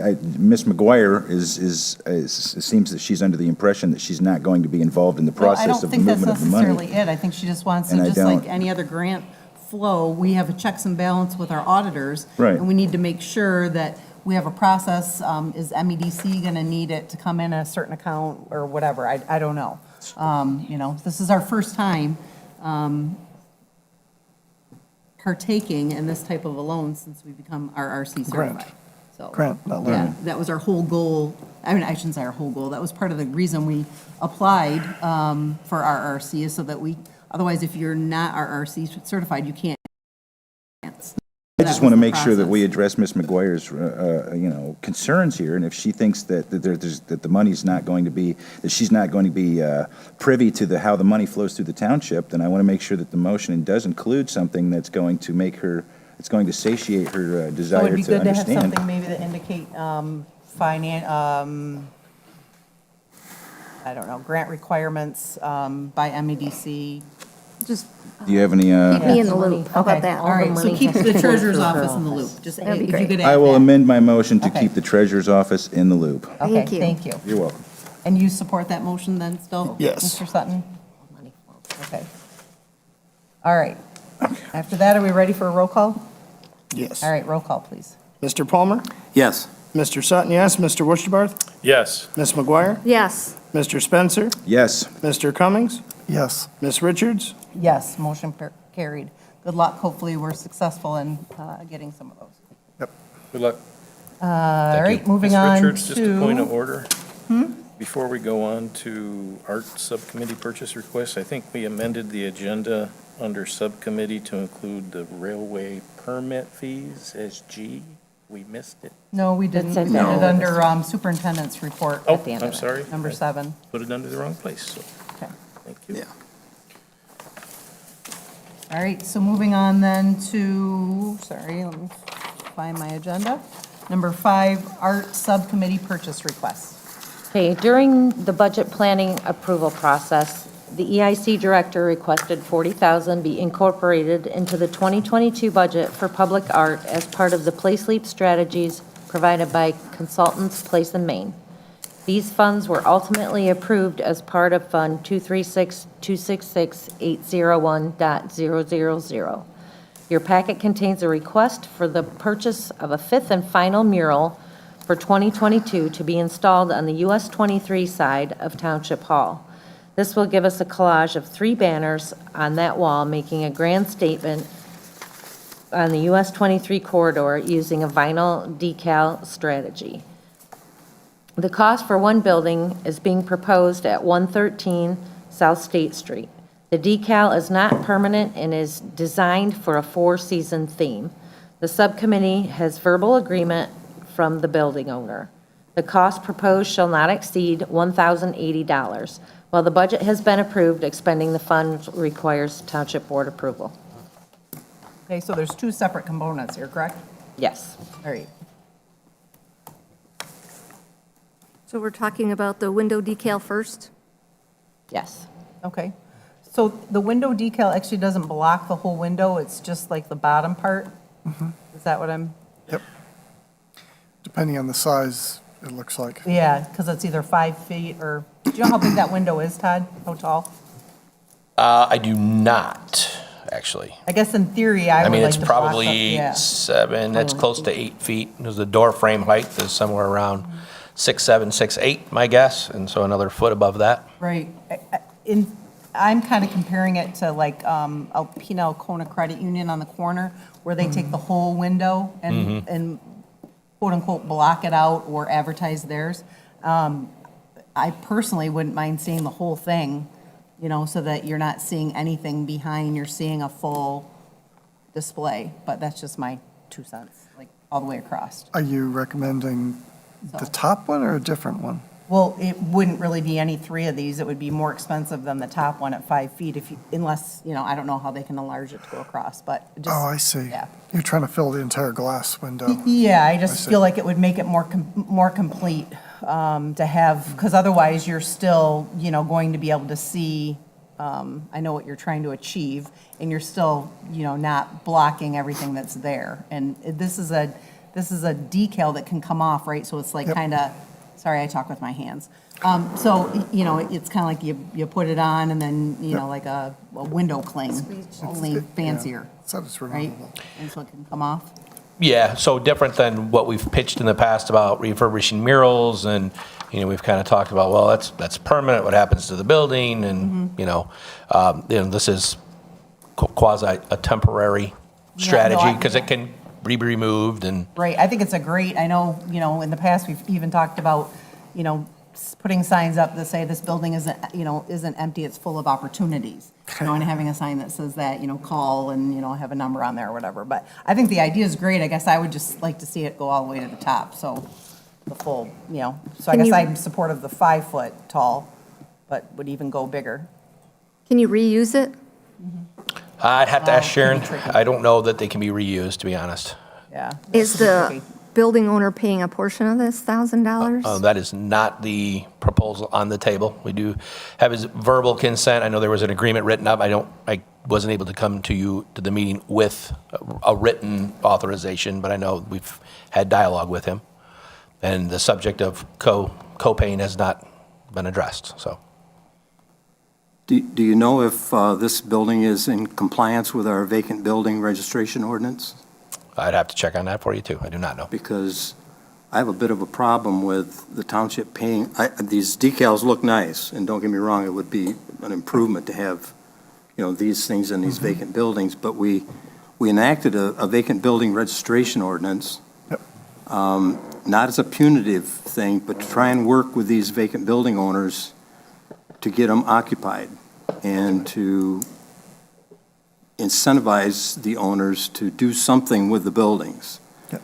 And to my knowledge, I don't believe any of the vacant buildings have complied with the registration, which is a $25 fee. It's not, it's not obtrusive by any means. But if they're not in compliance with our law, which is our ordinance, then I have a little bit of a problem with approving spending township money to decorate these buildings, even though I think it looks great, and I like the idea, but I think they should be in compliance with our laws. Just my thought. I agree with you, Bill. That's a very good point. And would any of the, are we going to buy a bunch of these decals so that they can be put on all the vacant buildings, or is it just for this one? Well, I think the longer-term strategy would be to, expand it down, at least, right in the downtown and offer a prettier view of what is already vacant. But I thought, I think the subcommittee was thinking if we could start here on this one, we get it installed, what does it look like? Is there more support to do more instead of coming to you with a $7,500 proposal that covers 4 or 5 buildings? Let's start with one, see how it looks. I agree. And makes a great point about, well, what's the cost if we go all the way up? So it's Well, kind of this is the test case, I guess, if you will. I would put forth a motion to postpone until we have whether or not the building is on the vacant building registry, how much it would cost to run it all the way to the top, and whether or not they are removable and reusable on other facilities, and if not, is there a way to do it that way so that when someone does finally do something with this building, these can be taken down and moved to another window without expenditures by the township to buy new stuff every time. All fair requests. Thank you. Would you mind adding if the owner would pay half? Pay half for the decals? Yep.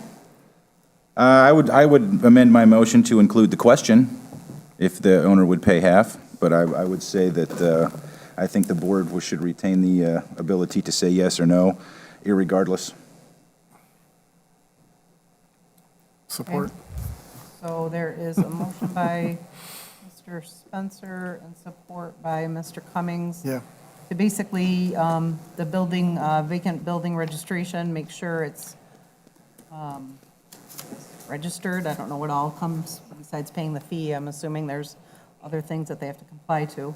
And then cost on going the full distance or the full height of the window, and then also would the building owner consider a cost share And finally, reusability. and reusability. Okay, all right. Any further discussion? Roll call. Mr. Cummings?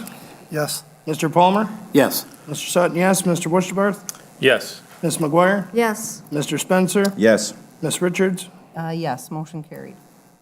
Okay, then moving on to the second component, which is the, sorry, The mural, the mural, murals. like the ban, Banner. we're calling it a banner, right? the banner mural. Banner mural. So the one scene is of Lake Huron and the other is the butterfly? Okay. Can we Thank you change for the the color of the pictures. butterfly? Yeah, thanks for the pictures. What's the question again? Insult the artist. I'm just joshing you. And those were submitted in the Take Flight contest? Or part of it was? Let's see, oh shoot, I'm trying to take flight, the butterfly was. Right. And then we had a second round of call to artists. Oh, right, for for photography. Yeah, there you right? go. Okay. And so the one of foot site, or the natural looking one, is from that call to artists. The Lake Huron with ice? Yeah, it's a Or photography. maybe it's not sand. ice. Okay, so I'm in winter mode. Sorry. Yeah, that's from the photography call. Yeah. All right, and those again are being attached to the township. Correct. Okay. Where? North of the, well, it'd be the north part of the building that basically what we call the fire barn. We have Big one brick up there wall. right now, and we have We room took the for big tree two down. more. There's Yeah. room for two. Oh, okay, I didn't know there's still room for two. Okay, Yep. good, thanks. They'll I both think go it there? was nice. Oh, thank you, okay. And we're just, and there was something mentioned about, you're talking about themes. So does that mean that that there's other ones that we're getting along with these that are going to be themed for each season? Is that what you're? So the discussion at the subcommittee, has been for strategically in the future, we could have a call to artists this winter and get winter themes to put up then, would be in the winter or January of 2024, right? Call to artists would be ahead of when you want that actual season to be out, and we could take down all the current banners and then replace them with a winter theme I see. for the winter, Okay. and eventually we could get to fall. So that's not included in this project? This That's is just correct. the first round? That's For correct. the first season? Correct. Cool. Yeah, so ultimately, if you approve this, we'll have five banners, and then we can, again, strategically work towards swapping that vinyl out over time. What are we different doing seasons. what are we doing for the long term? Say 5-6 years from now, everybody's seen this mural in the summertime over and over and over again. Are we going to move it somewhere else and get a new one, or? We could have a new call to artists, and we can make it whatever we want it. Very cool. Okay. I would move to authorize the expenditure for the 2 banner murals to be placed on Township Hall. Support by Cummings. All right, there's a motion by Mr. Spencer and support by You guys split a Mr. motion, so I gotta divide it Huh? up. I'm catching up. Oh, okay. All those were in There's a- one. and so- Yep, there's a motion by Mr. Spencer, support by Mr. Cummings to approve the, excuse me, the purchase of the banner. I'm sorry, was that cost 43, was that one 4,300? 4,300. And not to exceed. So at the last meeting, you already approved what I'll call banner number 4, which is the lake scene. Okay, Okay, tonight you're approving then number 5, which is the butterfly. Which is the You- butterfly. Yeah, you asked at last Oh, meeting, I- sure you said it was of gonna be that a one. surprise. Didn't at the time, so I wanted to at least include it in this okay, packet. thanks. So you've already approved number 4, you're just approving the 5th Number- and final one Okay, got tonight. ya. So the cost that you're wanting us to approve tonight is, Not to exceed 4,300, since we'll have them installed at the same time. I think Okay. there'll be some savings, but to cover myself, I'm Okay. going to ask for a not I'll to amend my exceed. motion to include a $4,300 max. How about that? not to exceed 43, okay. All right, and you'll support that still, Mr. Cummings? Yes, ma'am. All right, so there's a motion by Mr. Spencer, support by Mr. Cummings, to approve a not to exceed amount of 4,300 for the additional banner. Roll call, please. Mr. Palmer? Yes. Mr. Sutton, yes. Mr. Wurstabarth? Yes. Ms. McGuire? Yes. Mr. Spencer? Yes. Mr. Cummings? Yes. Ms. Richards? Yes, motion carried. Thank you. All right, moving on to number 6, Administrative Services Specialist, position hire request. This is the item. This is the one? This is the one. Oh, this is the one? Yeah, there Okay, you go. okay. All right, go ahead, Tammy, thank you. Okay. As you all know, the current township assessor's last day with the township is October 31st, 2022, leaving her current employee, Helen Dix, without a position. Helen has been with the township and the assessor's office for over 20 years. I would like to propose an administrative services specialist position to the board tonight to be able to retain Ms. Dix as a face in the office and a float position. Ms. Dix would be responsible for greeting and directing the public, answering phones, general reception duties, elections help, including but not limited to processing of absentee ballots, providing minimal coverage for offices out with unexpected illnesses, providing an on-site presence, for a newly added remote assessing service, changing of address forms, PREs, veterans exemptions, assist with special projects, and other clerical duties. Question, who does she directly report to? That would be me, Okay, good. I would think. That way there, you'll be the person that manages the workload over that extremely long list of activities. Well, there's a lot, yes, but, yeah. Including but not limited to. That's right. Good. Do we have a salary proposed or something? No, I was hoping that we could talk about that. Good. I was thinking with her, so her 20-year status, 20 years, wow. I'm not sure how the board would want to approach that, like as far as benefits go, like healthcare. She has 30 days of employment, so that would be December 1st. Like her vacation time, I believe she has 4 weeks right now with Nancy. And I'm not sure if the board would honor her 20 years of working with the township or make her start from scratch. I do believe she, right now, I don't know if I should disclose that. Salary, I would rather, I don't want to. Well, actually, it isn't necessarily all on your shoulders. I mean, we have this many heated discussions on the board here since I've been here about hourly rates and things of that nature, or salary numbers. So was this consulted with the clerk in advance to get some ballpark numbers? I did address this with Josh and Shelley both. Okay. Asked about ballparks. And so what did you come up with? Yeah, have you found like a category, a level? I mean, we have like certain, Well, that's where it came to the board to decide if you wanted to honor the time of service, and like we've done with some other people, or if you wanted to section it into a category like we have for the deputies or administrative. I got it. Do we have precedents for that, or have we done that in the past? Yeah, when we moved one of our part-timers in DPW to full-time, we counted his years of service when we made him full-time, so he'd be at a proper pay rate for those years served. And that's really the question here, is we're dealing with somebody who has a significant amount of time. Oh, I understand. You know, it's, Very much. right, but you want it to remain fair with the current, yeah, Since With there's the already, rest of the with staff. the rest of the staff. since there's already a positive precedence here, I would say we would do and honor Helen's 20 years. What do you think, Jamie? I thought, what do you I think, thought, yeah, I was Jamie? gonna say, Jamie, I thought you were thinking about what I I'm was sorry? talking. Did you have a thought? I thought you chuckle. I didn't know whether you were addressing my question or not. I have several thoughts, actually. First of all, my concern is a lot of the items that were listed for the job duties are a lot of seasonal things. So is there actually going to be enough to keep this position full-time, like literally busy full-time?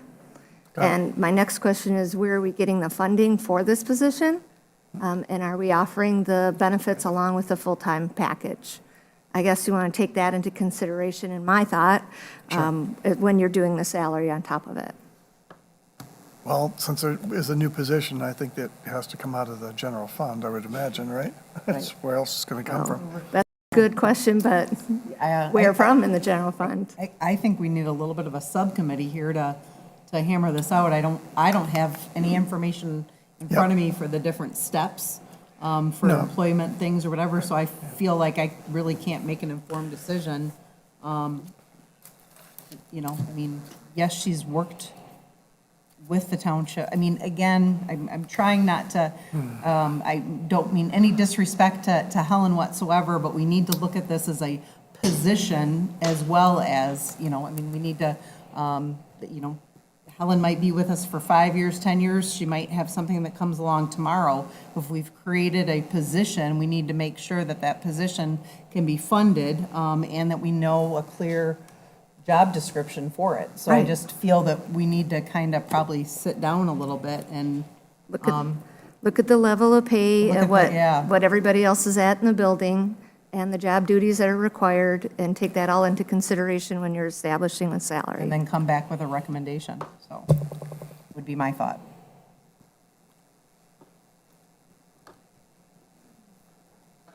Anybody else's? Inclined to agree. Said I'm inclined to agree. To that end, I'll make a motion that we form a committee. Do we need to have a motion for that? Yep. All right, motion to form a committee for creating a new position at the Township Hall. I'd like to be on that committee. There's a $5 fee. I'll pay it. All right, so my suggestion obviously would be our human resource person, which would be Ms. Klein, the clerk, and/or if you want Shelley, because she's handles more of the payroll, but that's up to you, I guess, in your office. I drag her with me. Okay, and then, I would like to be on that committee. okay, that's fine. So we have 3 board members. As long as we don't have more than 3, we're fine. So Mr. Westerbarth, Ms. McGuire, and either Mr. Sutton or Shelley, whoever he denotes, but somebody from the clerk's office, along with the superintendent. Is that good? I think we need a second first. I know, but is that, are you good with that motion that I just added to your motion there? Oh, you want me to amend my motion to Yes. include all of the things you just said? Those 3 people. So amended, yes. Yeah, I'm sorry, those 3 No, board that's fine. members and the superintendent. Okay, Perfectly acceptable. all right. And I'm sorry, I will support that motion. Okay. Any further discussion? I guess just the further discussion would be this needs to happen sooner rather than later. And when's your last, So, okay. when? 10:31. Tomorrow's a good Oh, day. tomorrow? Tomorrow. Oh, it is tomorrow. All right, Yeah, roll literally call, tomorrow. please. Oh, my gosh. Mr. Spencer? Yes. Mr. Cummings? Yes. Mr. Palmer? Yes. Mr. Sutton, yes. Mr. Worcesterbarth? Yes. Ms. McGuire? Yes. Ms. Richards? Yes, motion carried. So. Tammy, I'm Just a available in quick the moment afternoon. here. We can get So everybody- Tomorrow Tammy's, afternoon? what? Okay. Sorry, everybody's talking at the same time. Sorry. So Helen's last day is tomorrow. Did we all catch that? No, I'm sorry. How that would What be did you say? possible. No, tomorrow would be a good day to start. I was gonna say, last time I checked the assessor's Wow. last day, Okay. first, so I'm All pretty right. sure Helen's isn't tomorrow. I'm confused. Thank you. I Yeah, appreciate so we that. really dropped the ball. All right, so we better have this all wrapped up at the next meeting so there's no Yes, gap in her correct. time. Thank you. Thank All right. you. All right. Okay. So then, moving on then to our agenda edition number 7, which is the railway permit. I believe there was an email sent out earlier today indicating this would be forthcoming. Yes, that email from Mr. Freeman was just a prelude to what I'm about to break to you gently.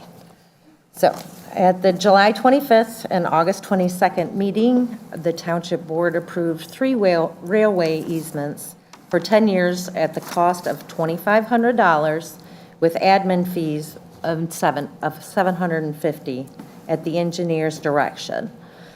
After a brief back and forth with the attorney and railway personnel, we finally agreed to terms. Today, I was informed that the cost for these easements were going to be totaling $34,500 for 10 years for all 3 easements. All 3 evenly, you said? All 3 easements All 3 easements. in thank you. total, instead of the $2,500 with $750 for admin fees. What happened? Some sort of escalation clause. I'm not really sure, but Mr. Richmond is here to try and help with that.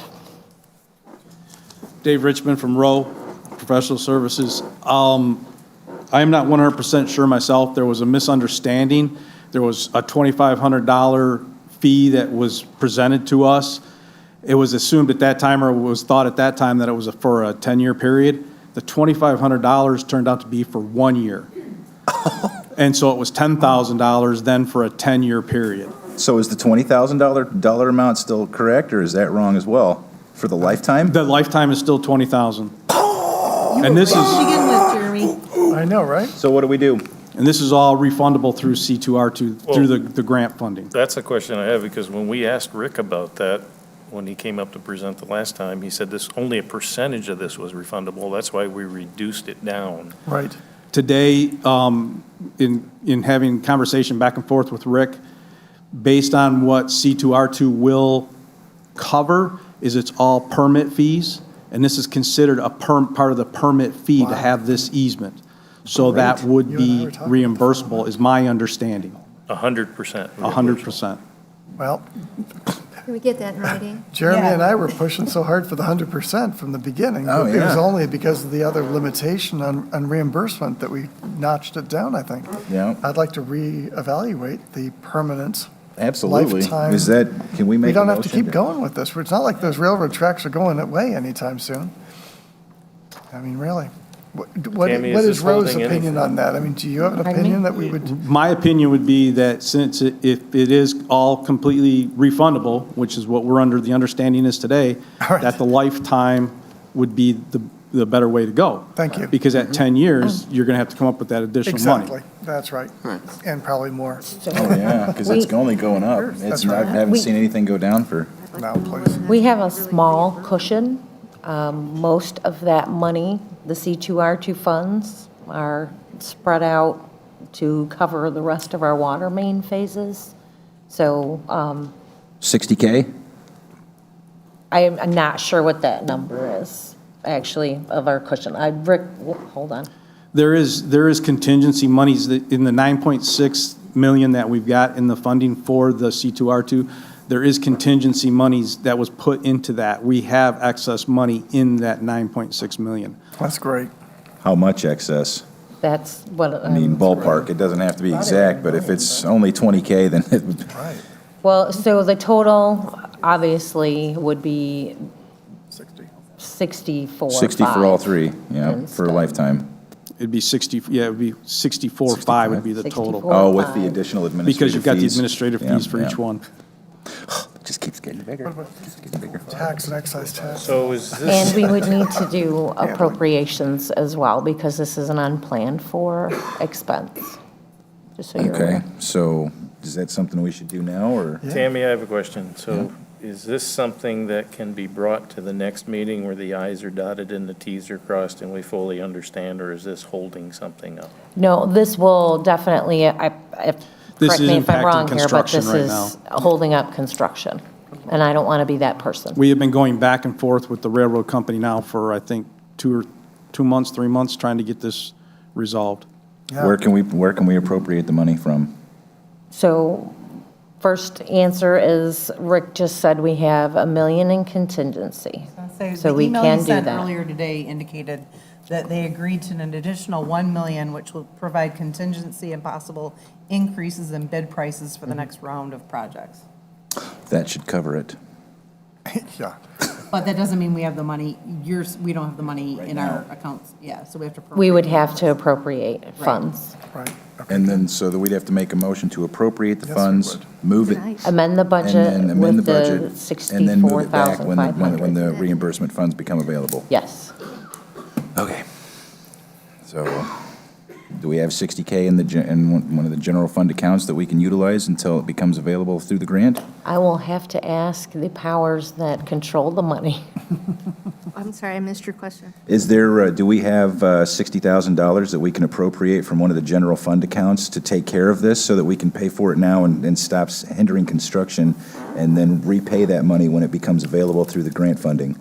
To be honest, that's a dual question for myself and the clerk, because he controls the general ledger. Okay. Yes, I'm pretty sure we have cash that we can move from one cash account to another. Josh would be happy to do that for us. Well, we need a motion, and we need to know which account we're taking it from You're and to, actually right? going to need to probably do a budget amendment, and we don't need you to give us to move the cash. Okay, We cool. do that all the time. Okay, Okay? We just need to do the budget amendment. okay. So I just want to hear it again, just for me. Besides the administration fees that are not recoverable, the permit fee is 100% recoverable. Correct. Okay. The lifetime. That is my understanding. It is So we're going to recoverable. Well, can we make the motion that indicates that we'll approve the regular permit, but make it a lifetime if we are 100% guaranteed it is, or if we're guaranteed that it will be 100% refundable Yes. Fair enough. with a grant, right? Yeah, that's what he said. Okay, Good. we're good with that? Yep. All right, And to amend the budget. all right, I forgot what I said. But, okay, so I make a motion that we approve the permit, it's a 10-year, I'm sorry. It's a 10-year. Right now, it's a 10-year, All right, that we approve the 10-year permit at the fee of, 10,000 $10,000. plus the $1,500 administrative fee. Well, let's just say that the 10-year permit, we will, I would just do it as not to exceed. well, okay, I'm gonna switch it, yeah. I make a motion that we approve the lifetime permit if we are guaranteed that 100% of that will be reimbursed by the grant. If not, then we will make the 10-year permit. There, does that sound better? Okay. Yep, And authorize the And- superintendent to make the budget. up to. All right, what's coming out next? And authorize the superintendent to make the necessary budget adjustment based on whichever permit we apply for. Can you put a dollar number there? Well, to- the not not to to exceed? exceed, what would be the? 65K. If it was lifetime, it'd be not to exceed 64.5. 64.5? Yes. Contingent on being covered by the C2R2 reimbursement. Yeah, so not to exceed of $64,500 contingent upon it being reimbursed by the grant. C2, what is it? C2R2. C2, C2R2. which stands for, I don't know that I one. have no idea. okay. Even we get lost in the acronyms. Oh, I'll yeah. find out, though. Congressional representative. All right, is there support for my motion? Support? All right, there's a motion by Richards, support by Sutton. Any further discussion? Roll call. Mr. Spencer? Yes. Mr. Palmer? Yes. Mr. Wurstabarth? Yes. Ms. McGuire? Yes, Mr. Cummings? Yes, Mr. Sutton, yes. Ms. Richards? Yes, motion carried. FYI, the C2R2 grant is consolidation and contamination risk reduction. Thank you. thank you. Points Sharon. for Jeremy. Snaps. I just Googled it. It's all right. Okay, good job. All right, moving on then to resolutions. We approved a couple things earlier in the agenda that then now necessitate us passing these resolutions. So the first one is resolution number 2022-27, which is the resolution declaring surplus property, approving a second addendum to the purchase agreement, and authorizing signatories for the sale thereof, vacant property located on Skeel Avenue. Do you need to add anything more to that? No. Okay? No. All right. Is there a motion to approve that? I'll make a motion, we approve resolution number 2022-7. support by Cummings. Okay, there's a motion by Ms. McGuire, support by Mr. Cummings to approve resolution number 2022-27. Roll call, please. Mr. Cummings? Yes, Ms. McGuire? Yes, Mr. Spencer? Yes. Mr. Palmer? Yes. Mr. Sutton, yes. Mr. Wurstabarth? Yes. Ms. Richards? Yes, motion carried. Moving on again, same line of thought. Resolution 2022-28 is the resolution declaring surplus property and approving the sale thereof, vacant property located on Michigan Avenue and California Street. Is there a motion to approve that resolution? Would make a motion to approve the sale thereof vacant property located on Michigan Avenue and California Street. Okay, support? resolution number, please. Oh, 2022-28, sorry. Thank you. I would support that motion. Okay, there's a motion by Mr. Sutton, support by Mr. Palmer for resolution number 2022-28. Roll call, please. Mr. Spencer? Yes. Mr. Cummings? Yes, Ms. McGuire? yes, Mr. Wurstabarth? Yes. Mr. Palmer? Yes. Mr. Sutton, yes. Ms. Richards? Yes, motion carried. Great. Moving on to an agenda addition, we had a proclamation that Mr. Westerbarth distributed earlier. Did you want to go over that? This was just brought up at the last meeting, as Ms. Aller has been instrumental in obtaining money for PFAS, contamination cleanup, and for all the work that she's done in the community.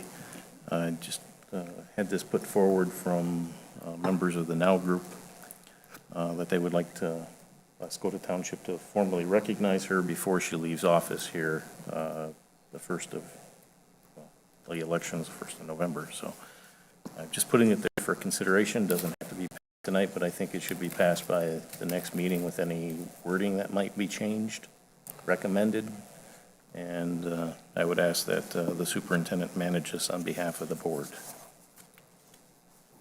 Okay. Is there any further discussion? Is somebody ready to act, or would you like modifications made to it before we act? I'll make a motion that we have the superintendent and the attorney take a look at this and bring it back for the next board meeting. Support. Okay, there's a motion by Ms. McGuire. Sorry, let me find my paper. Motion by Ms. McGuire, support by Mr. Westerbarth to have the attorney and superintendent review, bring back to us by the October 22nd, or 24th. 24th board meeting to act on. Roll call, please. Who made the motion? Ms. McGuire and Mr. Westerbarth.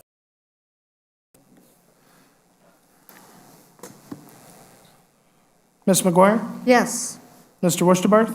Yes. Mr. Palmer? Yes. Mr. Sutton, yes. Mr. Spencer? Yes. Mr. Cummings? Yes. Ms. Richards? Yes. Motion carried. All right, that concludes our agenda items, correct? Great. We are at our public, I'm sorry. Oh, no, we got There's- two you more. got a couple There's things under Got other. two more others. Yep. One of them's, This Oh, I read discussion. those as information. Whoopsie, sorry. My bad. Other, auto dialer discussion, Tammy. All right, so you have three, thank you, Jeremy, three different auto dialers. I put it as a discussion item because basically I haven't ever had any board direction on how you wanted this dealt with. As you can see, there's vast price differences. The last one, the Code Red, I believe it is, we couldn't even, I say we, Melinda and I, have sat through at least one of these Zooms together. They don't really want to give you a price right away. A lot of it's based on per word in a text. The best one we found is one that Oscoda Area Schools uses, which is the Apogee. But that involves an entire website overhaul. Wow. Why? Yeah. did you get a chance to ask No. the school if they were going to, or if they would share with us? Because I talked to one of the administrators over there, and they were talking that they're getting ready to change away from this platform for an. Well, this is the one they're changing to. Is The it? Apogee Oh, okay. is what they're changing to. Their other platform was more expensive. Right, so that's my question is, did you get an opportunity to talk to them about maybe some cost sharing in this? Well, no, I do know they give special pricing for the school. I don't know, because if you look at the school's website with their live news feed, things like that, it's completely separate from what we do. This also goes by your number of, your population number. And again, I like the Apogee. Josh sat through this one with me. Melinda was out sick last week. And it was a really good webinar that we sat through. And the price isn't awful compared to the rest. But again, this is just a discussion that needed to be had. Yep. And I'm basically putting it out there for some direction from you guys. Do you want me to further check into this Apogee? I know it's the website, so that's a little bit of a kick, but. Tammy did, oh, go ahead. Why? What's the problem with the website? Yeah, that What is it Well, that you're- this would just add news feeds. So if there were, in the case of the auto dialer, okay, what this does is it makes it so you can one-touch an entire message to go out, say if the board ever decided to go back to social media. Sure. You have the option, say Jamie wanted to put a message out that taxes are due in 2 days.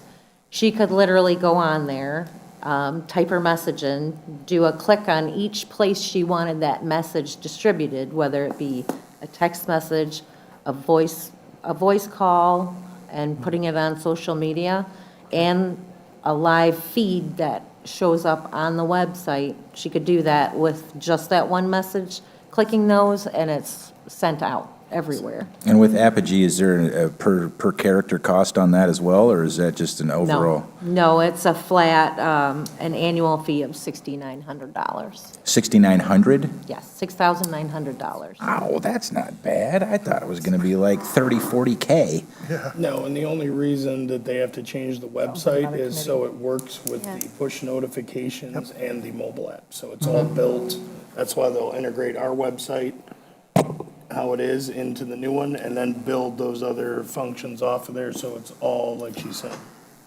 ready to go. And you can set up a review process. So, we could actually provide access for each individual department, like the library, who Right. she has a lot of events or whatever.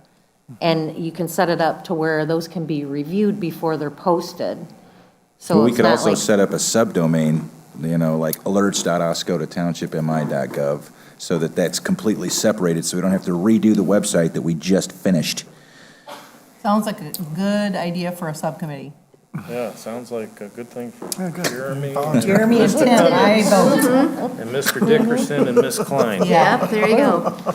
Oh, I moved what I'm hearing. form a subcommittee with myself, Mr. Cummings. I hear it. Come back to us with Todd was recommendations. instrumental in the last one, so. I presented my Dickerson place lead and Miss Klein. activities, and that's not on here, so sorry. Oh, let me go check. Oh, Is look, now. that line item just got moved from green to orange. Yeah, no, I mean, I definitely think that we need to. I think we Yeah. should pursue it because the community has Yeah. pretty clearly stated that they want some alternative notifications. I don't know if we need to take it to the point that the library notifies everybody of the latest book reading or not. Well, But- they Maybe can an go event. on live feed. Right, but if there's no cost involved, and it's $7,000 a year for everything that we want to do, plus all that, I think that we should absolutely. And she described it could be in different venues. Oh, yeah. So it's like, you can do your banner on the website, you can do the public, it would just be, I think that's nice. And just to clarify your motion, Jeremy. I'm sorry, I will finish my 4 people motion. in that, correct? And as much as Mr. Dickerson hates to be on there, I am putting you on there, buddy, sorry, and Ms. Klein. Who are the? So, All right, so this, there's- us four, Huh? this side.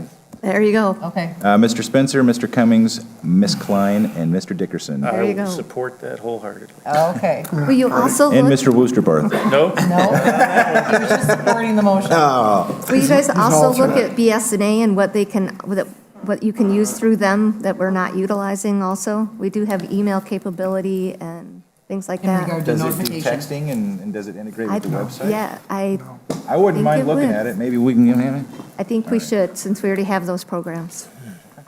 I'd I agree. appreciate that. Thank I you. agree, we'll look at that too. All right. Roll call, please.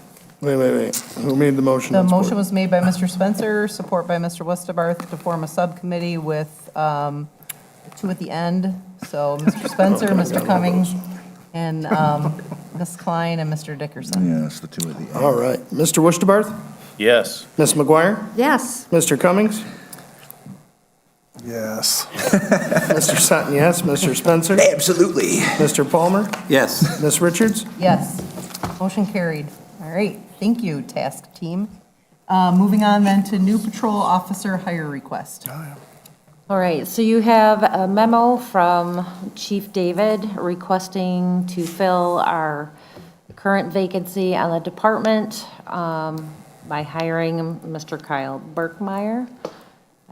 Start date would be October 18th, pending successful pre-employment screening.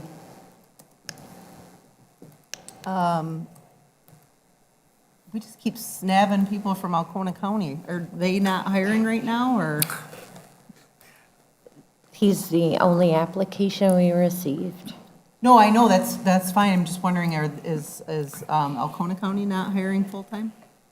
They are. Okay.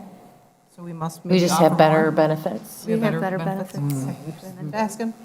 Okay. I'll make a motion to accept the chief's recommendation. Support? Okay, so there's a motion by Ms. McGuire, support by Mr. Westerbarth to, approve the request as submitted by Mark David. Roll call, please. Mr. Palmer? Yes. Mr. Westerbarth? Yes. Ms. McGuire? Yes. Mr. Cummings? Yes. Mr. Sutton, yes. Mr. Spencer? Yes. Ms. Richards? Yes, motion carried. Okay, now on to the last public comment section, sorry. I jumped the board earlier. So this one does not have to be an agenda item. It can be on any topic whatsoever. So the same time frame of 4 minutes. You do not need to fill out a comment card. I usually go by sections, so I'm going to start on the far left this evening. Does anybody, my far left, does anybody have anything for public comment? Yep, and you have to come to the podium, state your name, and you're speaking to the board, not necessarily the audience. Hello, Brian and Patty Shelton. Well, obviously, we couldn't have the discussion earlier, but that being said, our purchase agreement is not terminated, correct? I mean, we're still in negotiation, correct? That's what we're hoping, that we are still Yeah. in the negotiation part of the purchase agreement. Okay? So we would like to communicate that by email to every one of you, including Todd Dickerson and the superintendent, and get our plan of action, get another revised purchase agreement going. Of course, you didn't accept that one. So if we can work on coming to an agreement on that, that's what, we were kind of blindsided by that email that he was going to motion or recommend that you drop the purchase agreement to purchase the property. So we're kind of got blindsided by that, but we can get all that back into work tomorrow. Okay, did you have anything further? We just wanted, and you won't be able to ask this because we're addressing you, but in his email, he mentioned the reselling. We have never mentioned that or had any thoughts, or that was never part of our verbiage. So I'm not sure where that came from. Yeah, we terminated our renter agreement with our rental house. It came due, so we said we're going to be selling the house. And we're doing that to help fund this project. I've already purchased a K-loader, John Deere 544 K-loader. We have no intent on selling this. It's the intent is for our grandkids to be having a productive business, a successful business years down the road. That's our goal, dream. Same as we discussed, Yeah. same as that was agreed upon. Absolutely no intent on selling. So we just wanted to make that clear to the board. Yeah. Okay. That's it for today. Yep. So we'll communicate by email to all of you tomorrow. No. You can run that right through Tammy's It needs office. to go through Tammy and Todd, yep. Okay. Okay, that is, Okay. yep, Right where it is is. handling this, and we entrust them to, have those discussions and share it with us. Okay. So that's the way it needs to funnel through. Okay. great. And that being said, because this is a negotiation with the board does see the progress of the purchase agreement, correct? Not necessarily step by step, Okay. no. It comes back final. That's the whole point of tax, having it there. There were goals in the motion that we included, job creation and so on. So Mr. Dickerson is making sure that those things are adhered to. Okay. And if we can't come to those terms, then he will report back in full amount as to why we couldn't, and we'll go from there. All right. So, Thank you. okay? Thank you. All right, thank you. Okay, all right, we have the middle section here. If you would like to do public comment, raise your hand so I can do one at a time. All right, well, I'm gonna let Nancy go first, just because she's, Nancy. Just because. How do you like that? Please state your name and where you live. Nancy Schwickert, I'm the assessor for Oscoda, or was the assessor for Oscoda. I would like to thank the board for the opportunity to provide assessing services to Oscoda Township for the last 27 years. I've worked in many jurisdictions in my career, which incidentally began in this township over 40 years ago. Wow. Oscoda has by far been the most unique and challenging. I've truly enjoyed the experience. I will be in the office through the end of October to finish ongoing projects and to assist with the transition if need be. I will miss working with the board and the township staff, and I'd like to thank you. Thank you, Nancy. Enjoy retirement. Yeah. Careful on the snowmobiles. Careful on the snowmobiles. Keep the vegetables coming. All right, I'm sorry, I saw a couple raised hands. I'm going to go in the middle. I'm kind of going this way. That's my process, so. Although I didn't really look up when I said that. Hopefully nobody in the back wanted. Hi, Rita Engel from Oscoda. I just have, you don't even have to start the timer. I'm going to be so quick. You were just talking about the emergency notification system and all the things that it would do. And where I just moved back from a year ago, that's what we got was emergency notifications. So if you start notifying us on our phones or calling us with stuff that's not an emergency, we're going to start blocking those things on our phone. We don't want a bunch of text messages. We don't want a bunch of garbage coming in on our phone. What we want is the emergency, the boil water thing that they had on base or whatever. So I know we use that Nixle system down there, and it was very good. If there was a crash, it told us to divert around someplace else. So I would certainly consider, I know it didn't cost a lot, but putting somebody to keep a hammer on how much information comes through there. Otherwise, you're going to lose the integrity of the system being an emergency notification system. So that's all I got. Look, I got spare time, too. Yeah, all right, thanks. And I'm sorry, my eyes didn't go all the way out. Did anybody in the back section have anything in the middle? From the middle back section, sorry. Okay, then I'm going still to this way. We have two people right basically in line, so you two arm wrestle over who wants to go next.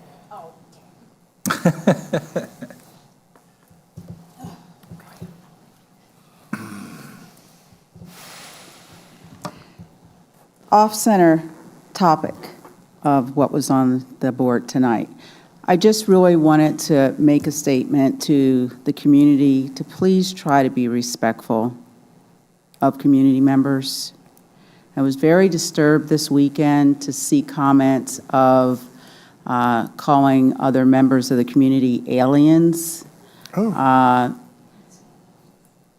And with regard to comments of Coletta just hired a bunch of them, which we saw out in community events as aliens, that's not okay.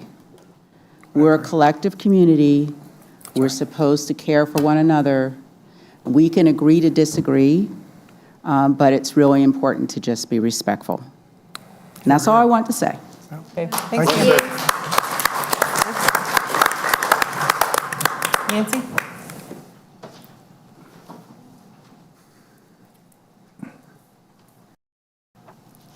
Nancy Roy, Oscoda.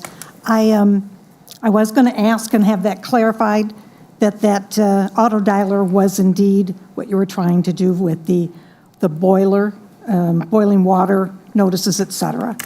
So we've cleared that up, and we're hopefully on our way for that, correct? Well, it's something that we're looking into, yes. Yes.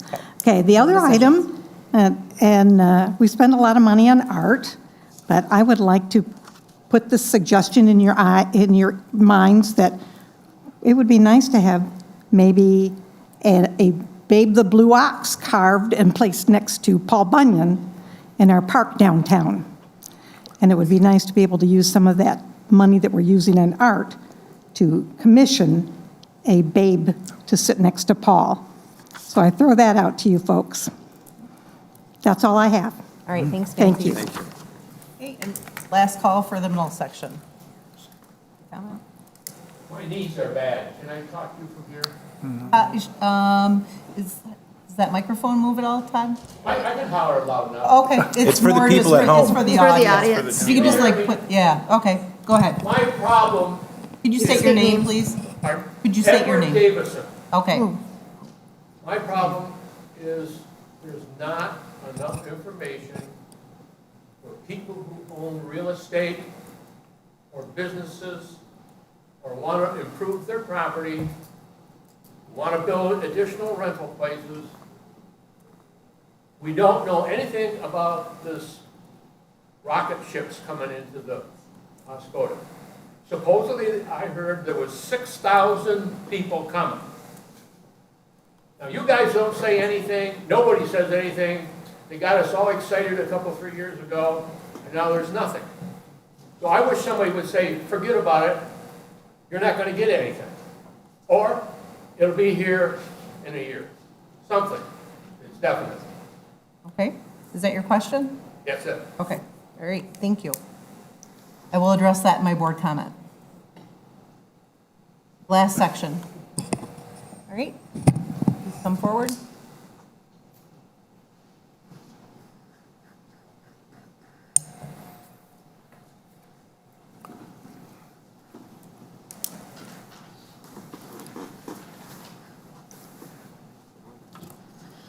My name is Kelly Erickson. I'm from Oscoda, and I have a comment to make about the project that's going in. Two comments, actually. One is that there's a segment of the population that wasn't mentioned that will benefit from this project, and that is nursing. So there is, and I'm not speaking as a representative for any organization, I'm speaking more as a witness. We have, in my department alone, 3 travel nurses, which is not uncommon in this day and age. The nursing shortage is pretty bad. And one of the biggest problems for travel nurses is finding somewhere to stay. And this project will help with that immensely. Right now, our 3 travel nurses in my department, one travels from Traverse City, one lives in a camper in Glenny in the wintertime, and one lives in Ossining. And so as the population of this area expands, the need for short-term housing for travel nursing is only going to get worse. And these contracts run, usually they're 13-week contracts, 26-week contracts, or 52-week contracts. So I just wanted to mention that this is going to be a great solution for what's already a problem here. And also, I came from a community that used containers as in commercial building as well as in residential areas. And they tend to be sleek and modern and nice and multiple times more aesthetically pleasing than even the nicest trailer park home. That's it. Thank you. Thank you. Thank you. I'm sorry, Kelly, did you say you're from you live in Oscoda? I don't think I caught that. Okay, thank you. All right, anybody else in the last section? Last call? Okay, hearing none. Moving on then, I lost my agenda again. To board comments. Are there any board members that would wish to make comment this evening? I have just one bit of good news from the IET. The bids have come in for Phase 3 of the bike path, and the bid came in at $750,000 under the estimate that was put out there, which means that all of the funding that we've obtained, the TAP grants and the MNRTF grants and all the other grants that we've obtained, we'll be able to take care of this project without worries. We were right at the edge of being able to afford this project with the grants and everything that we had. But with this bid, and the other good part of this is that the company that was awarded the bid is the same company that put, excuse me, that put in Phase 2 of the bike path over in Hale. And that is a crushed limestone path, which this phase will be. And if you want to see what it looks like, just off 65, they're over by Loon Lake Park over there. It's a beautiful, beautiful bike path they have over there, and that it holds up tremendously with the way they compacted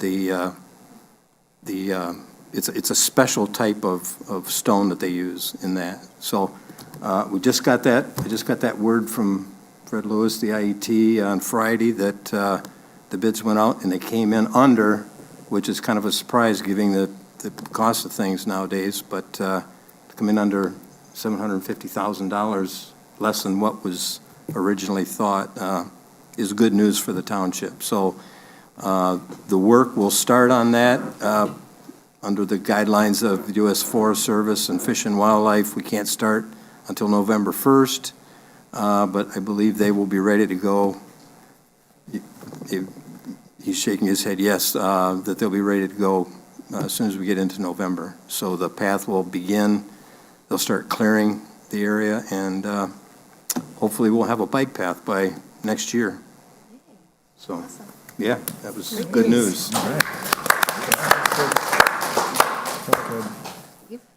I'd just like to say thank you. I think we are on the way to seeing shovels in the ground, possibly. There's still a lot of work to be done at the Planning Commission for 2 potential developers with different avenues.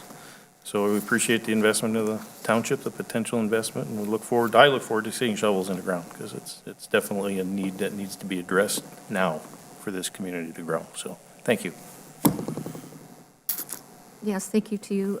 I also want to thank Nancy for her many, many years of service ever since I worked at the township, and that's over 25 years, or 25 years, actually.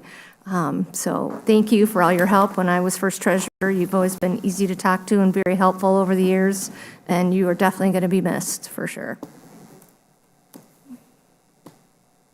I'll toss out recently attended a 911 board meeting as the alternate. Tammy was unable to make it, and after discussing the Hushra. Okay. Sorry, my bad. Yeah, that's right. It's the it was for water. It was for water, not for emergency services. So the Hushra meeting that I had recently attended, and I just wanted to point out that the board over there has been really working hard to migrate from being firemen over to being proactive, and Tammy's been great part of that board, and so have the other board members, in making sure that they're utilizing their budget properly and moving forward to keep our water in good repair and up to date for fewer failures and all that stuff. So I just wanted to give that board a little bit of props for taking the time to look into the future and budget accordingly.